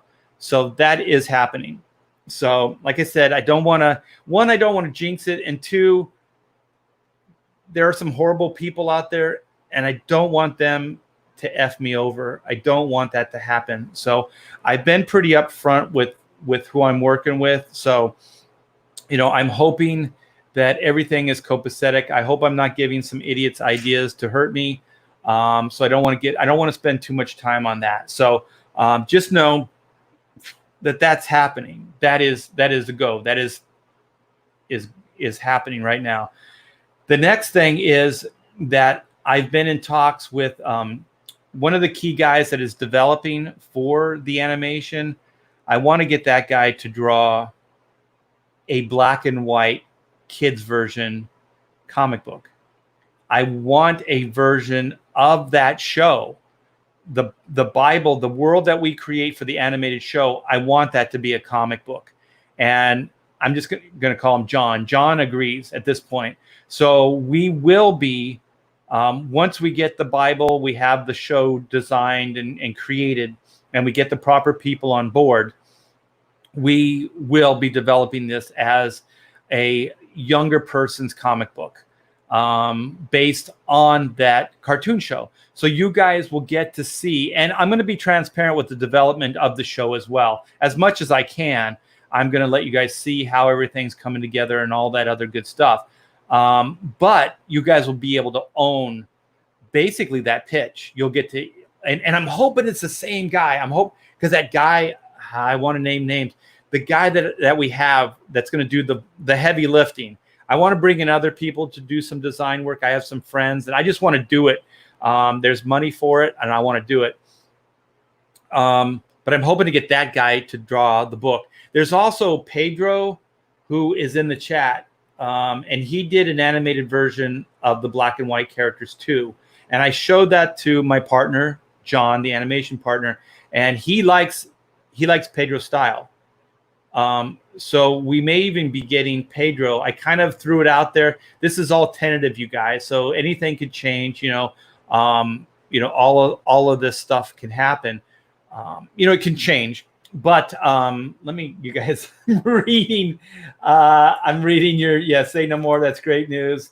Titmouse are a bunch of, what is that? Nornies? I don't know what a Nornie is. They'll never bend the knee.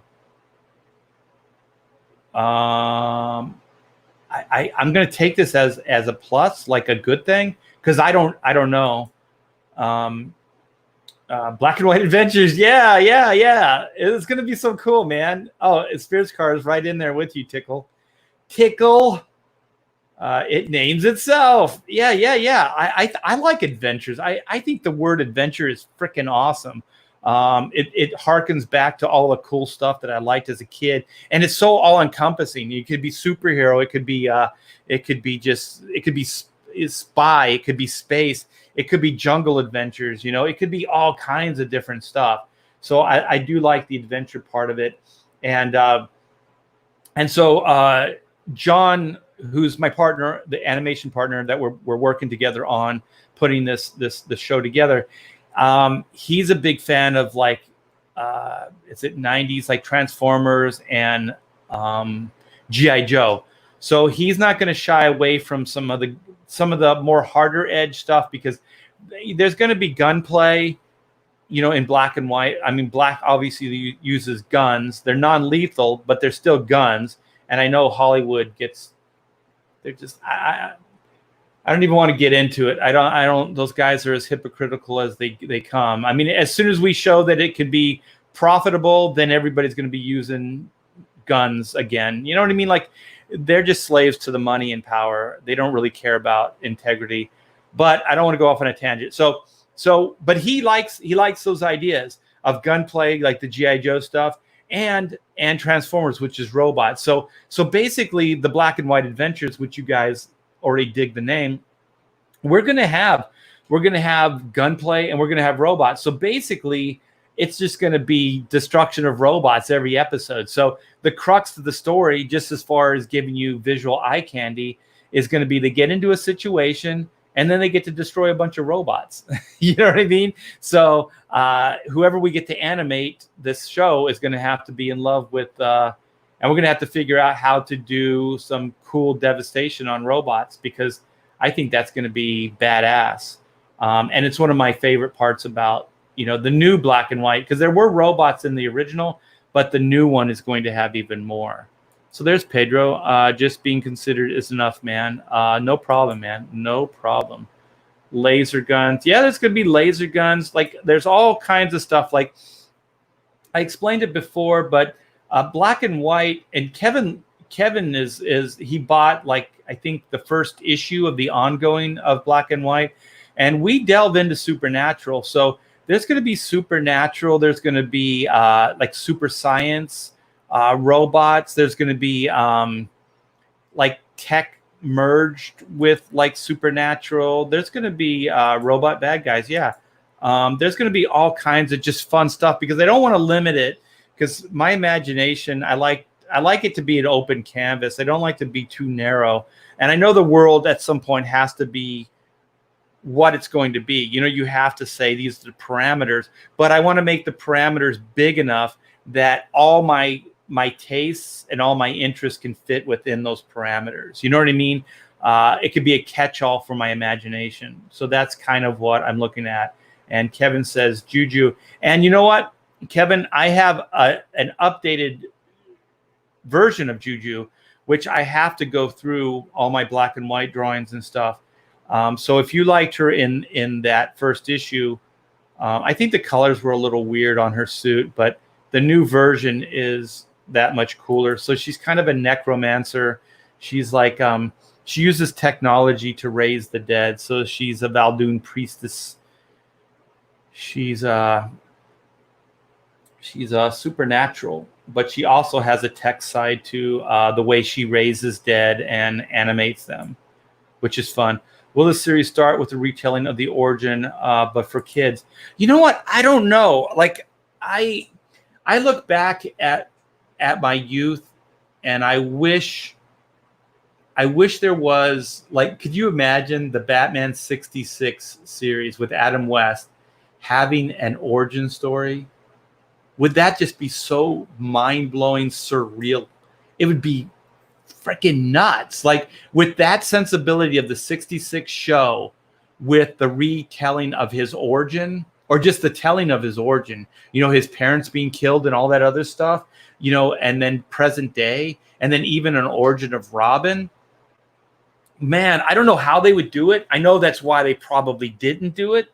But even shows of the time, they didn't really give you too much of like the origins. They just give you a story. Here's the story. Go with it. So, excuse me. That would have been mind blowing. And another thing, I had to really look up the origin of the Green Hornet. So it was 66, late 66, 67, I think, with the Green Hornet, the Bruce Lee version of the show. They never told the origin either. They give more, I believe they give more backstory on that show than they do on the Batman show. I don't think they even make reference to Martha and is it Thomas Wayne? I don't think they even make reference to Bruce's family lineage or any of those things. There's an Aunt Harriet character, but I don't think she ever talks about like, is her last name Wayne? Like, is she the sister of Thomas Wayne? Like, they don't really give too much of like any of that backstory. But in the Green Hornet, there's a character, he's got the Irish name. I'm blanking on his name right now, but he's one of the reporters for the Daily Sentinel, and he knew Britt's father. So the Daily Sentinel is definitely it's like legacy. So the father isn't running the newspaper anymore, but the son is, who is Britt Reed. And so Britt Reed, his ace reporter is, oh my gosh, I can't remember. It's right on the tip of my tongue. He's an Irish guy, and he knew the father. So that older reporter brings up his dad sometimes. And so you get the sense that he inherited the paper, that he's running the paper. It's legacy, it's his father, and that maybe that Brett Reed isn't quite what his father was. You know what I mean? So that guy kind of ribs him like, your father was a great man. What happened with you? Kind of thing like that. So he always kind of ribs him. But there is reference there. So I just think, could you just imagine? I mean, if you guys are fans of those shows, could you imagine if there was an origin, 66 Batman origin story, or if there was an origin to the Green Hornet? Because like I said, I had to kind of do a lot of research to find out the origin of the Green Hornet. It's not readily available. Like the Green Hornet relates to the Lone Ranger. So they're both Reeds. So I think it's his great-great-grandfather or whatever the Lone Ranger is. So they both share the same last name. But the Lone Ranger origin is legendary. Most people know that, but very few people know the Green Hornet's origin story. So, thank you so much, Alfred McKay. Thank you for the $5. Another challenge for the Green Hornet. Yeah, his aide, Kato, and the Rolling Arsenal, the Black Beauty. Oh, man, I love that shit. Okay, well, I'm going to get to the big news because I'm getting hungry, and I know my wife wants to eat too. So, yeah. It's Michael Flanagan or something like that. Yeah. Yeah. I think it is Michael Flanagan. Thank you so much, Roland. You're awesome. You are awesome. You get what was the Marvel no prize? You get a Marvel no prize from me. So the big news is, you guys, when I was live streaming with Ethan, I got this email and I so wanted to scream out on that live show. And keep in mind, this is all tentative, but everybody that I'm talking to about doing this, they're all sincere, and usually we all keep our word on these things. So Nick Brucci of Dynamite, who does have the license to the Green Hornet, and I have been working. I want to show you the layouts, but they're really bad at this point. And I'm going to tell you kind of the pitfalls of this. What I'm going to tell you is I was hired to do a black and white Green Hornet crossover, Green Hornet Kato crossover cover, kind of like the black and white Vampirilla one I did. So I got 3 different versions of the cover. I want to show it just to you so you know that I'm working on it, that I'm not just making stuff up, but it's a little shaky. But what happened is Nick sent me an email and he said, how would you feel about telling a story about these 2 characters, these 2 teams, Black and White and the Green Hornet and Kato, having a story that you write with these 2 characters in it? And I was like, holy shit. If you guys have heard me long enough, you know that the origins, or that the Green Hornet and Kato there's some DNA in Black and White. So it was definitely an early reference to the Green Hornet and Kato. So Whitney even comes from China. So, she's based more on the Bruce Lee Kato than the original Kato, because I think the original Kato was Filipino or something like that. But more the Bruce Lee Kato. So so I was like, holy shit. Like, these things, you guys don't know how monumental this is to like somebody like me. Like I grew up all my life. Like, if I could just do something with these guys. At some point, I'm going to show you my studio. There's Green Hornet stuff all over the damn place. I'm just going to show you something real quick that I have. I see it right now. it's and this is gonna date me too, you guys. So don't hold this. Well, you guys know I'm old as dirt, so I'm not going to spoil anything. So these are Captain Actions, you guys. These came out in the mid 60s, around the time of the Batman Green Hornet TV show. And so this wasn't based on just the Green Hornet. This was based on the TV Green Hornet. This is kind of a redesign. This isn't the actual 66 or 67 Captain Action stuff.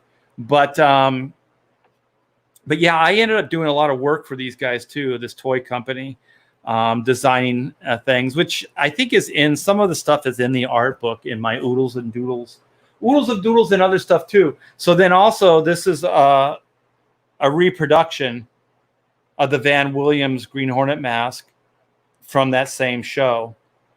So it's pretty cool. So I'm a really big fan. So when he said that, I freaked out, and I already that night, man, I couldn't sleep, and so all these ideas were just coming to my head.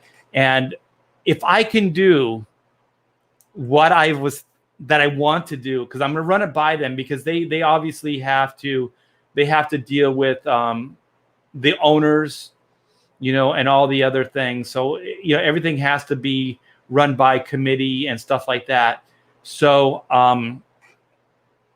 yeah, I'm going to run those ideas by them. I want to say them right now, but I don't want to spoil the story. But the idea I have, there's one in particular that is going to be a young, let me see, how old was I? I was like, in 66, I was 5.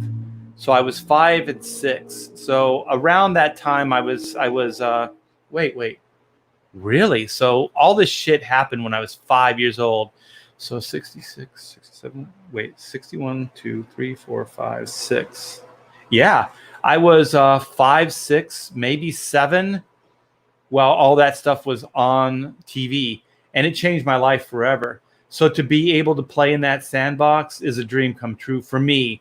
And I'm hoping that you guys will support it and get just as much enthusiasm or have just as much enthusiasm as I do. It sounds like Kenneth Rocafort is in. He is in like Flynn. He says, sounds awesome. And also, dude, I haven't had a chance to welcome you to Comicsgate, but welcome to Comicsgate, my friend.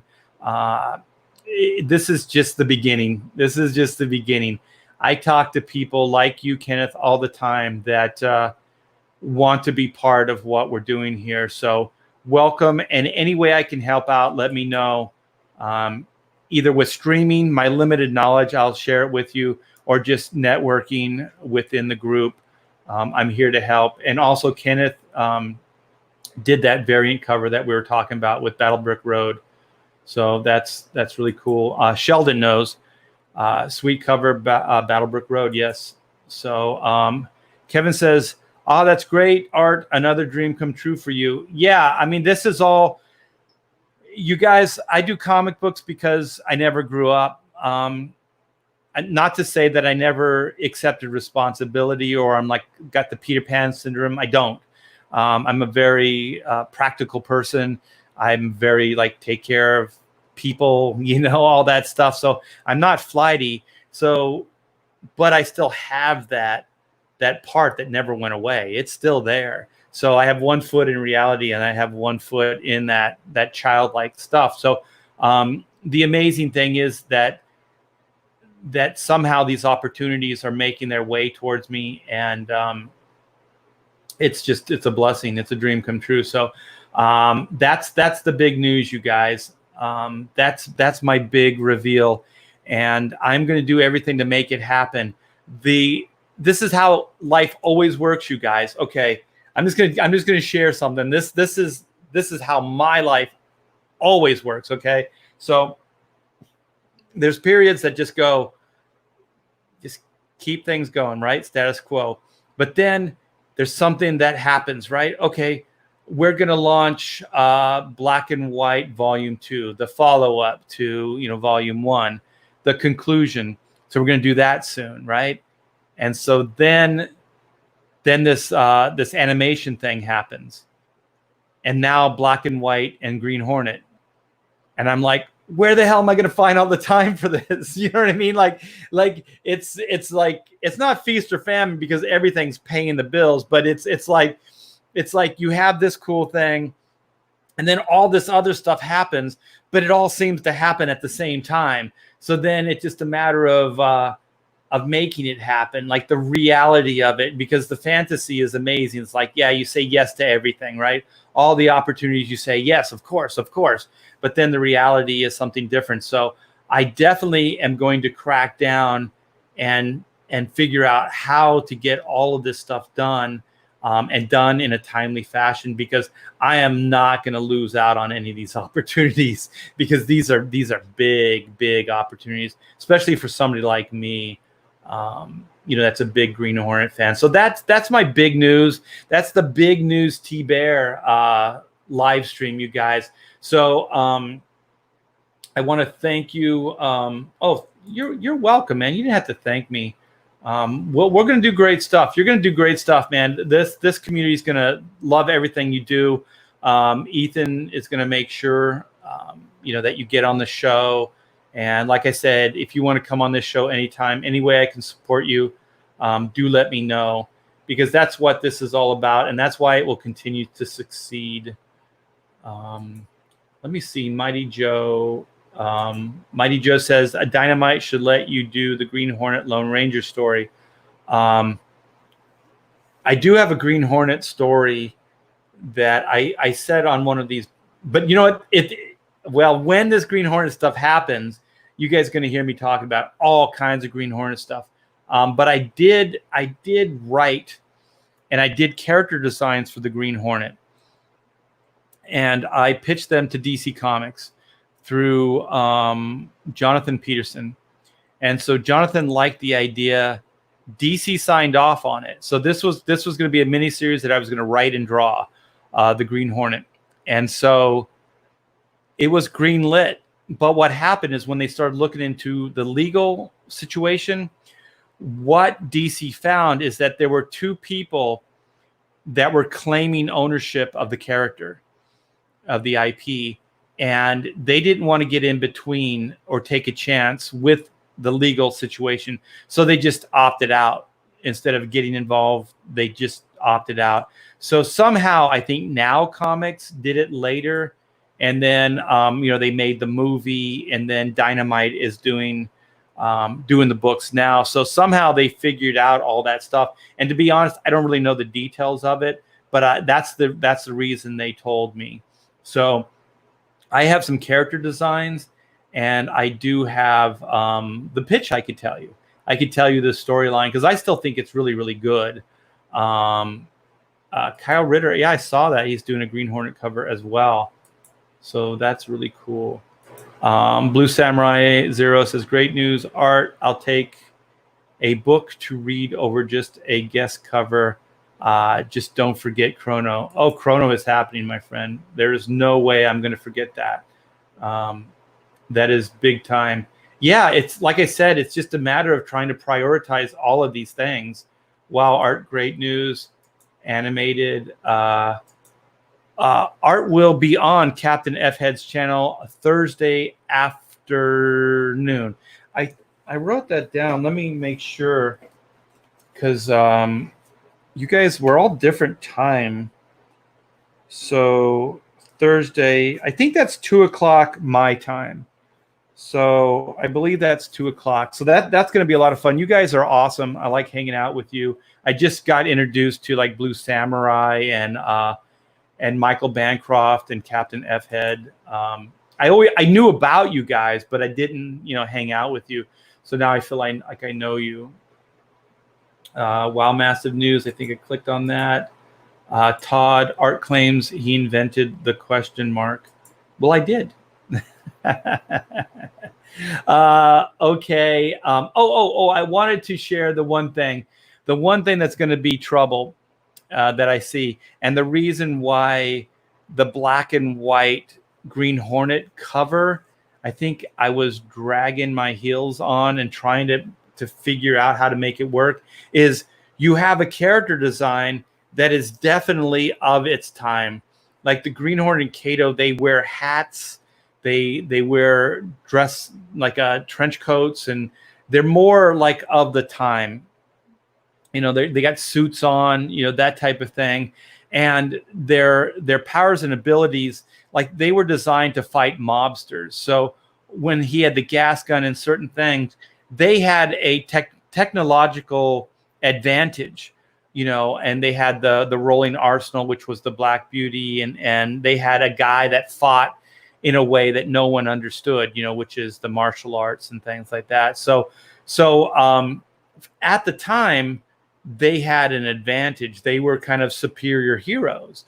And then they could fight mobs of bad guys and things like that. But, you know, Black and White is kind of a future tense story with robots, and they have tech suits, high-powered tech suits, and they have, you know, plasma, you know, guns and, you know, and staffs that shoot bolts of, you know, plasma and all kinds of different stuff, lasers and things. So they're kind of like from different times. Like, how do you merge them together? Pamela's like, just time travel. I'm like, she was just joking, but I'm like, no, we can't. That's a cheat and a half. Could you imagine, like, just throw some chrono aspects in there and just have those two time travel? So the biggest challenge for me as a writer on this story is going to be melding the two in a way that feels organic and realistic. You know, how do you explain why one looks the way they do and use the weapons that they do? So I'm going to have to ask Dynamite a lot of questions. I have an editor now on it, so I'm going to have to ask him a lot of questions and see, you know, how they're doing it. I mean, they might actually, with the new series, they may be bringing the Green Hornet into a more contemporary landscape. So they might already have some of these answers. I have some myself, but I want to make sure that they work within the confines of their characters. I've never really created like this before, so it's going to be fun. It's going to be interesting. Spirits Car says CG invigorated with the spirit of geriatric. Is that geriatric heroes and artists? Thanks. I appreciate that. Hey, we may be old, but we rock. Hells yeah. Take that, Spirits Car, you son of a gun, you. I'm going to use some harsh words. You son of a bee. What is this? Art's got snow on the roof and fire in the furnace. Hell, the testosterone bear. Yes. It's not over yet, man. I feel like I'm just beginning. Jimmy Owen said, I wasn't going to back Battlebrick Road till I saw Kenneth's cover. Oh, man. That's cool, I guess. It's a good way to get another person in there. But I will tell you, Eric, it is his passion, Eric Weathers, and he is doing a pretty killer job on the story and the art. Kenneth, we already love you. we love you at hello. You had us at hello. No. His name is something like Mickey Flanagan. It's Michael something Irish. Oh my gosh. It's Michael though. So it's not Mickey, but it's like Michael Flanagan or something like that. So you're damn close, man. I just thought a stereotypical sounding Irish name. Well, I mean, his name. No. It's not Irish. It's Michael Axford. That's his name. It's Michael Axford. I knew if I stayed on the stream long enough, I would remember Michael Axford. But in the, I think in the radio show and even on the TV show, he has an Irish accent. I think that's why I went Irish, because I don't know if Axford is Irish. I don't really care at this point.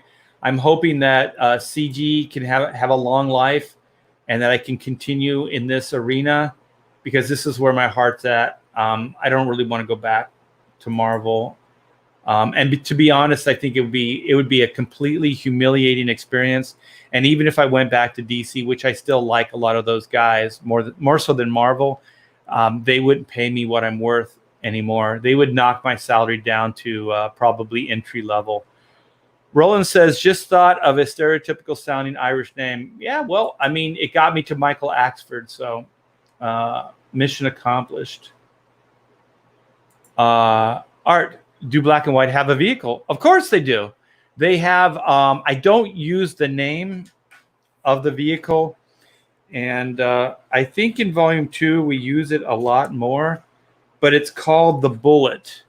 It was the Silver Bullet, but then, the Coors Company came out with like their beer. So there's two different cars. There's this one, which is more of just like more of a sportier vehicle, but they're like Bullet 1, Bullet 2, and it's like is it acronym?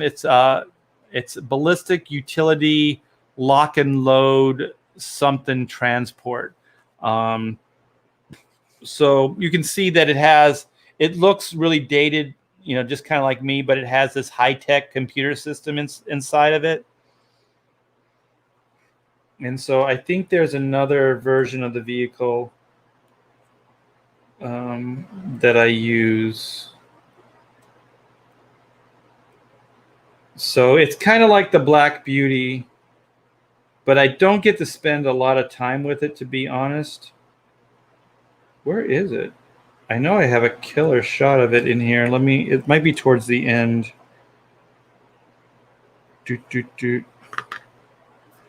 Oh, here. Well, it's not a killer shot, but it's a down shot of the car right there. So this is more of a sedan. It's got a back seat in it and everything. It's not as sporty, but I do the whole thing where the grill, like the grill slides down, and there's a cannon in there, and there's some other things with the Bullet that I don't want to spoil right now, but that we're going to get into in future storylines. The problem with creating a universe and all this stuff is there's only so much you can fit in to a 48, 50, 60 page book.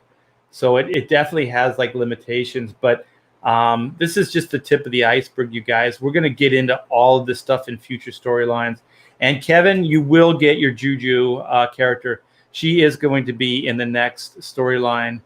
Maybe even if I aggressively push, it would be neat to do her storyline in the animated. That could be cool. Maybe do a black and white noir story. It's all on the table, man. Hey, thank you so much, Todd, for the shout out. I do appreciate it. So if you guys don't know, I have the Chrono Mechanics book is in demand right now, and there is a link in the description. There's a link here too that Todd just put up. You can click on, and then we have Black and White Volume 1 Second Chance, which is in demand. Well, it's not in demand. I mean, it's live right now. So please go back these books. They are labors of love.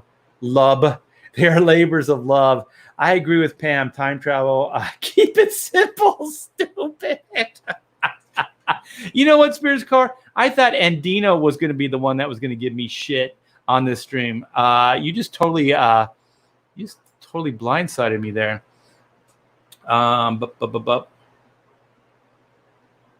Yeah, Eric is Weathers. That is, yes, of course. So let me see. I'm going to try to move ahead and just give some highlights here. Blessing. Yeah, I think you're talking about the Marvel stuff. Yeah, I definitely at the time it did not feel like a blessing because I was scared to death. Like, how was I going to feed my family? And we just had a little girl, our little daughter. So it was a scary time. But I think that we're still seeing the ripple effects of the payoff. So I think Comicsgate is still kind of, Marvel was still pushing and being a-holes, and I think they led up to some of the Comicsgate revolution. So Pedro says Comics Gate is a work of passion and love for the art form. It's not going anywhere. No, I don't see it going anywhere at all.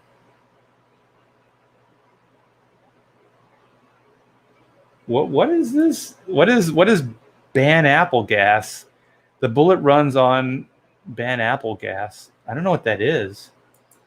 I don't know what that is. But anyways, I'm going to go out. Let me see. I see Eric Larson's name.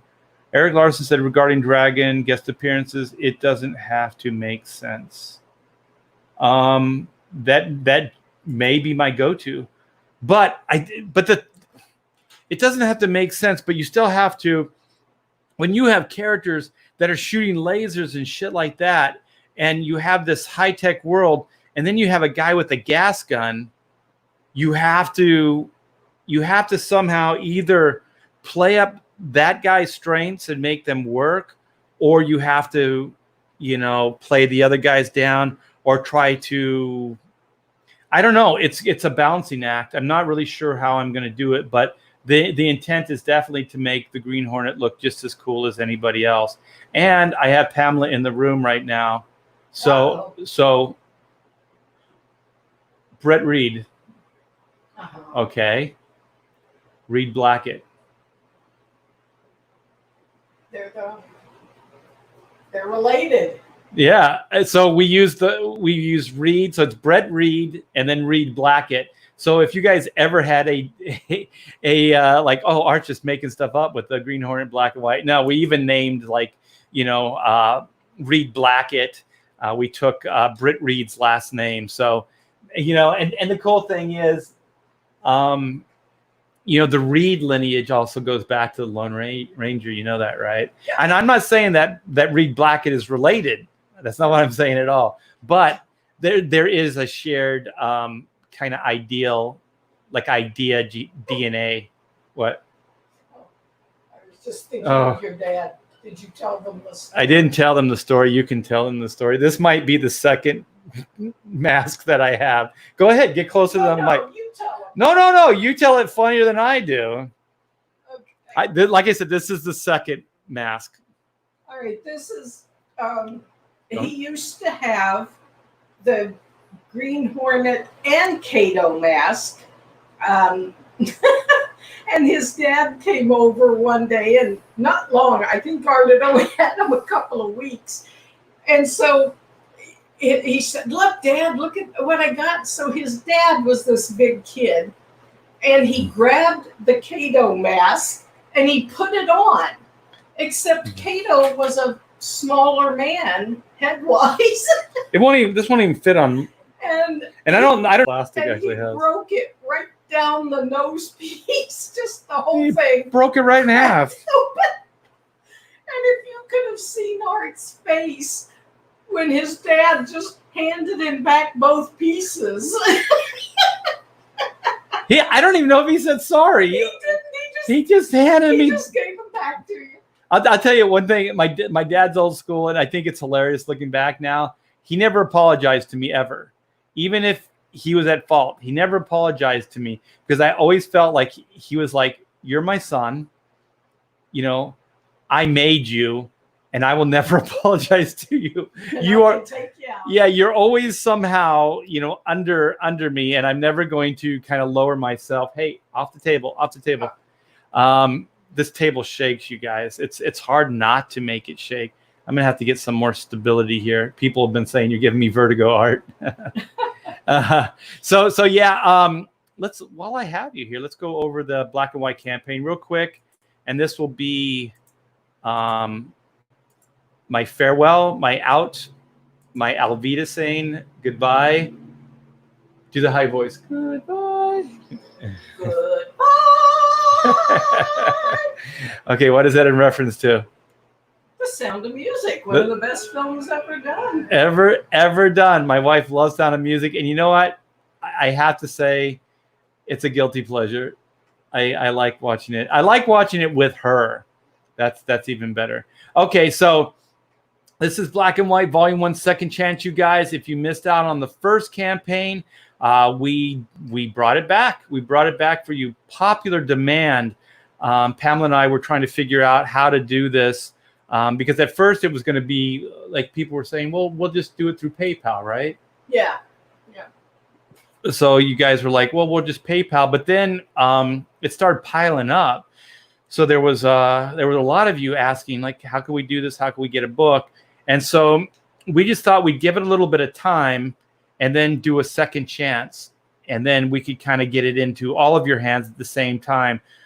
Even though I think we still have to give, like PayPal probably takes more of their transactions now, right? Oh, PayPal takes a lot of money. Yeah, since we started using PayPal, their percentage has gone up. Yeah, they didn't used to take as much as they do. Yeah, so they might. When you sell a piece of artwork, you put the normal going rate, but yet that's actually not what you get. Yeah, I end up kind of losing some money just in the PayPal fees, but it's better getting the artwork and stuff to you guys. But that's just a business thing, so it's just an interesting aside. But this campaign's almost halfway now, so we got 383 backers. My goodness, we still have 12 days left. We're at 321 backers. That is really, really cool. And so what we thought we would do to set this one aside a little bit is to do a new piece of artwork. So this campaign would be new, unique, set it aside. And so this is the Total Bot Annihilation art, you guys. So myself and the brilliant Kyle Ritter did the color work on this. And I think it came out well. And you guys are already asking when you do volume 2, possibly do this as a variant cover. So we may do that. So if we get enough of you asking, then who are we not to give you what you want? So we may be making this into a cover, but not for this campaign, because this campaign is really designed just to get you guys the volume 1 book. So we didn't want to make it overly complicated, and we do want to keep it up just for the 30 days. And we may be bringing, if we have books left, giving you a third chance at volume 1 in the second chance campaign, but it will be at a more premium price. So then, we have the poster print, which is oversized. It's 24 by 36, you guys. It's killer. And here's the book plus a trading card. So each one of these tiers, you guys, comes with a 25th anniversary trading card, which the artwork is based on the Total Annihilation artwork. So all of those, and we'll get that trading card. And so those trading cards are at the printer, right? Yes. Yeah. You want to elaborate? No, they're being printed, waiting for the proof, which I actually am going up there as soon as you're off live stream. Oh, to get a proof? To get the proof. So we could be showing off the proofs tomorrow. Maybe. Yeah. Oh, cool, killer. So what I was getting at with the elaboration is that there's 2 trading cards actually, you guys. So if you signed up for the pre-launch early on, then you get that free trading card with a backing. So I think that window is closed, right? I'm sorry. What? Why are you here? What were you copping some Z's?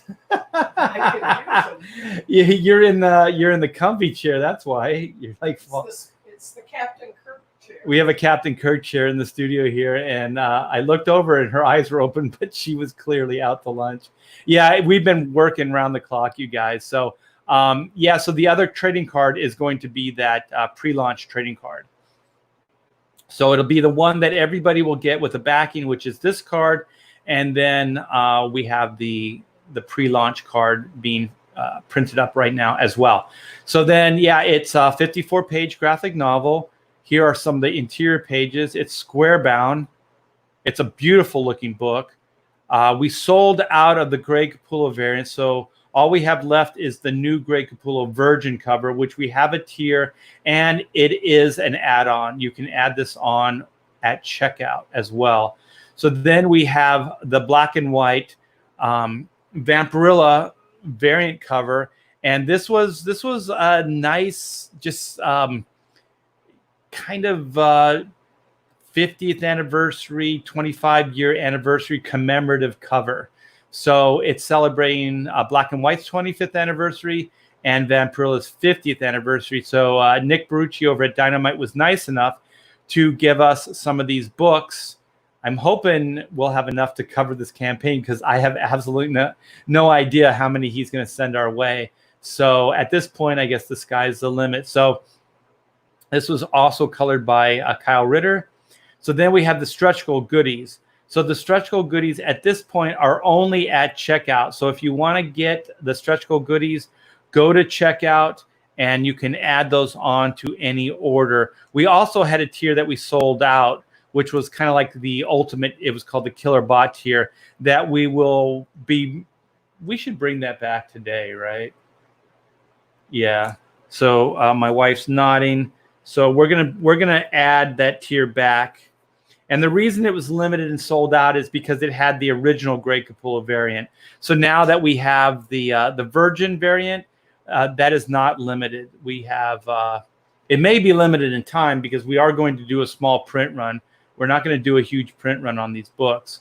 But like I said, when we offer these again, they will be at a premium. So that new tier that we're going to add later today, will have all these stretch goal goodies. And the stretch goal goodies are a trading card, 3-button set, the 2 embroidered patches that I showed off on this stream, a mini print, a double-sided bookmark, and that new sticker, which is at the printers now, right? Yeah, I think we got that out last night. So yeah, come by, check out all the tiers. We have some original artwork from the 94 run. We have a drawing tier, which I think we sold another one. We got another one here. So we have 10 backers on that. I believe that the drawing tier is also an add-on. So if you guys want to add that on to your order, you can do that. Like I said, the Grey Capullo Virgin, we have a tier for it, but we also have that as an add-on. So come by, check it out. Please back the book. We have 12 days left in the campaign. Let me hit refresh, see where we're at. We're at the same, but we lost a day, so we're 11 days now. We're 11 days out. So if you guys could help get the word out, Black and White Volume 1, Second Chance. We have 11 days left. And thanks to everybody that supported. And thanks in advance, you guys. Please help get the word out. This is all guerrilla marketing, and the only way people are going to know is to share this stuff out. So if you know people that might like a book like this, please tweet out, Facebook, Instagram. It's all welcome. So thanks, guys. Thanks for hanging out with me in the chat. Thanks for letting me share all these really cool things that we're going to do in the future and things that we have going now. It's all good, man. It is all good. I'm going to check real quick to see if I'm on any other shows that I can plug today. No, I'm good. I am good. So I got a show tomorrow with Rob Arnold. I think that Rob Willis and Dan Frege is going to be on that show too. And we're going to do some drawing on that stream. So that's going to be a lot of fun. And that's tomorrow. I think it was 7. Let me double check. I think it was 7 o'clock Eastern time. So it's 7 o'clock Eastern time on that. So we'll be doing that. And hey, Comics Bear, I'm glad you hung out with us. We got to do something, man. I got to get Comics Bear on the stream here or go on his show because he's a big supporter of this channel and big supporter of Chrono and all the Hack Shack Studios properties. Don't miss Black and White a second time. Yeah, don't, you guys. What would we call the third time? Got to get back to work. Very happy to hear about the Black and White Green Hornet team up. Thank you, Sheldon Martin. Do appreciate it. All right, you guys. Well, I'm going to go feed my wife. We're going to get some lunch. And you guys take care. Be good to each other, man. It is a crazy world out there. Be nice. Be nice, man. Spread the peace. That's the only thing we can do to counter all this craziness. So take care, and I'll see you soon.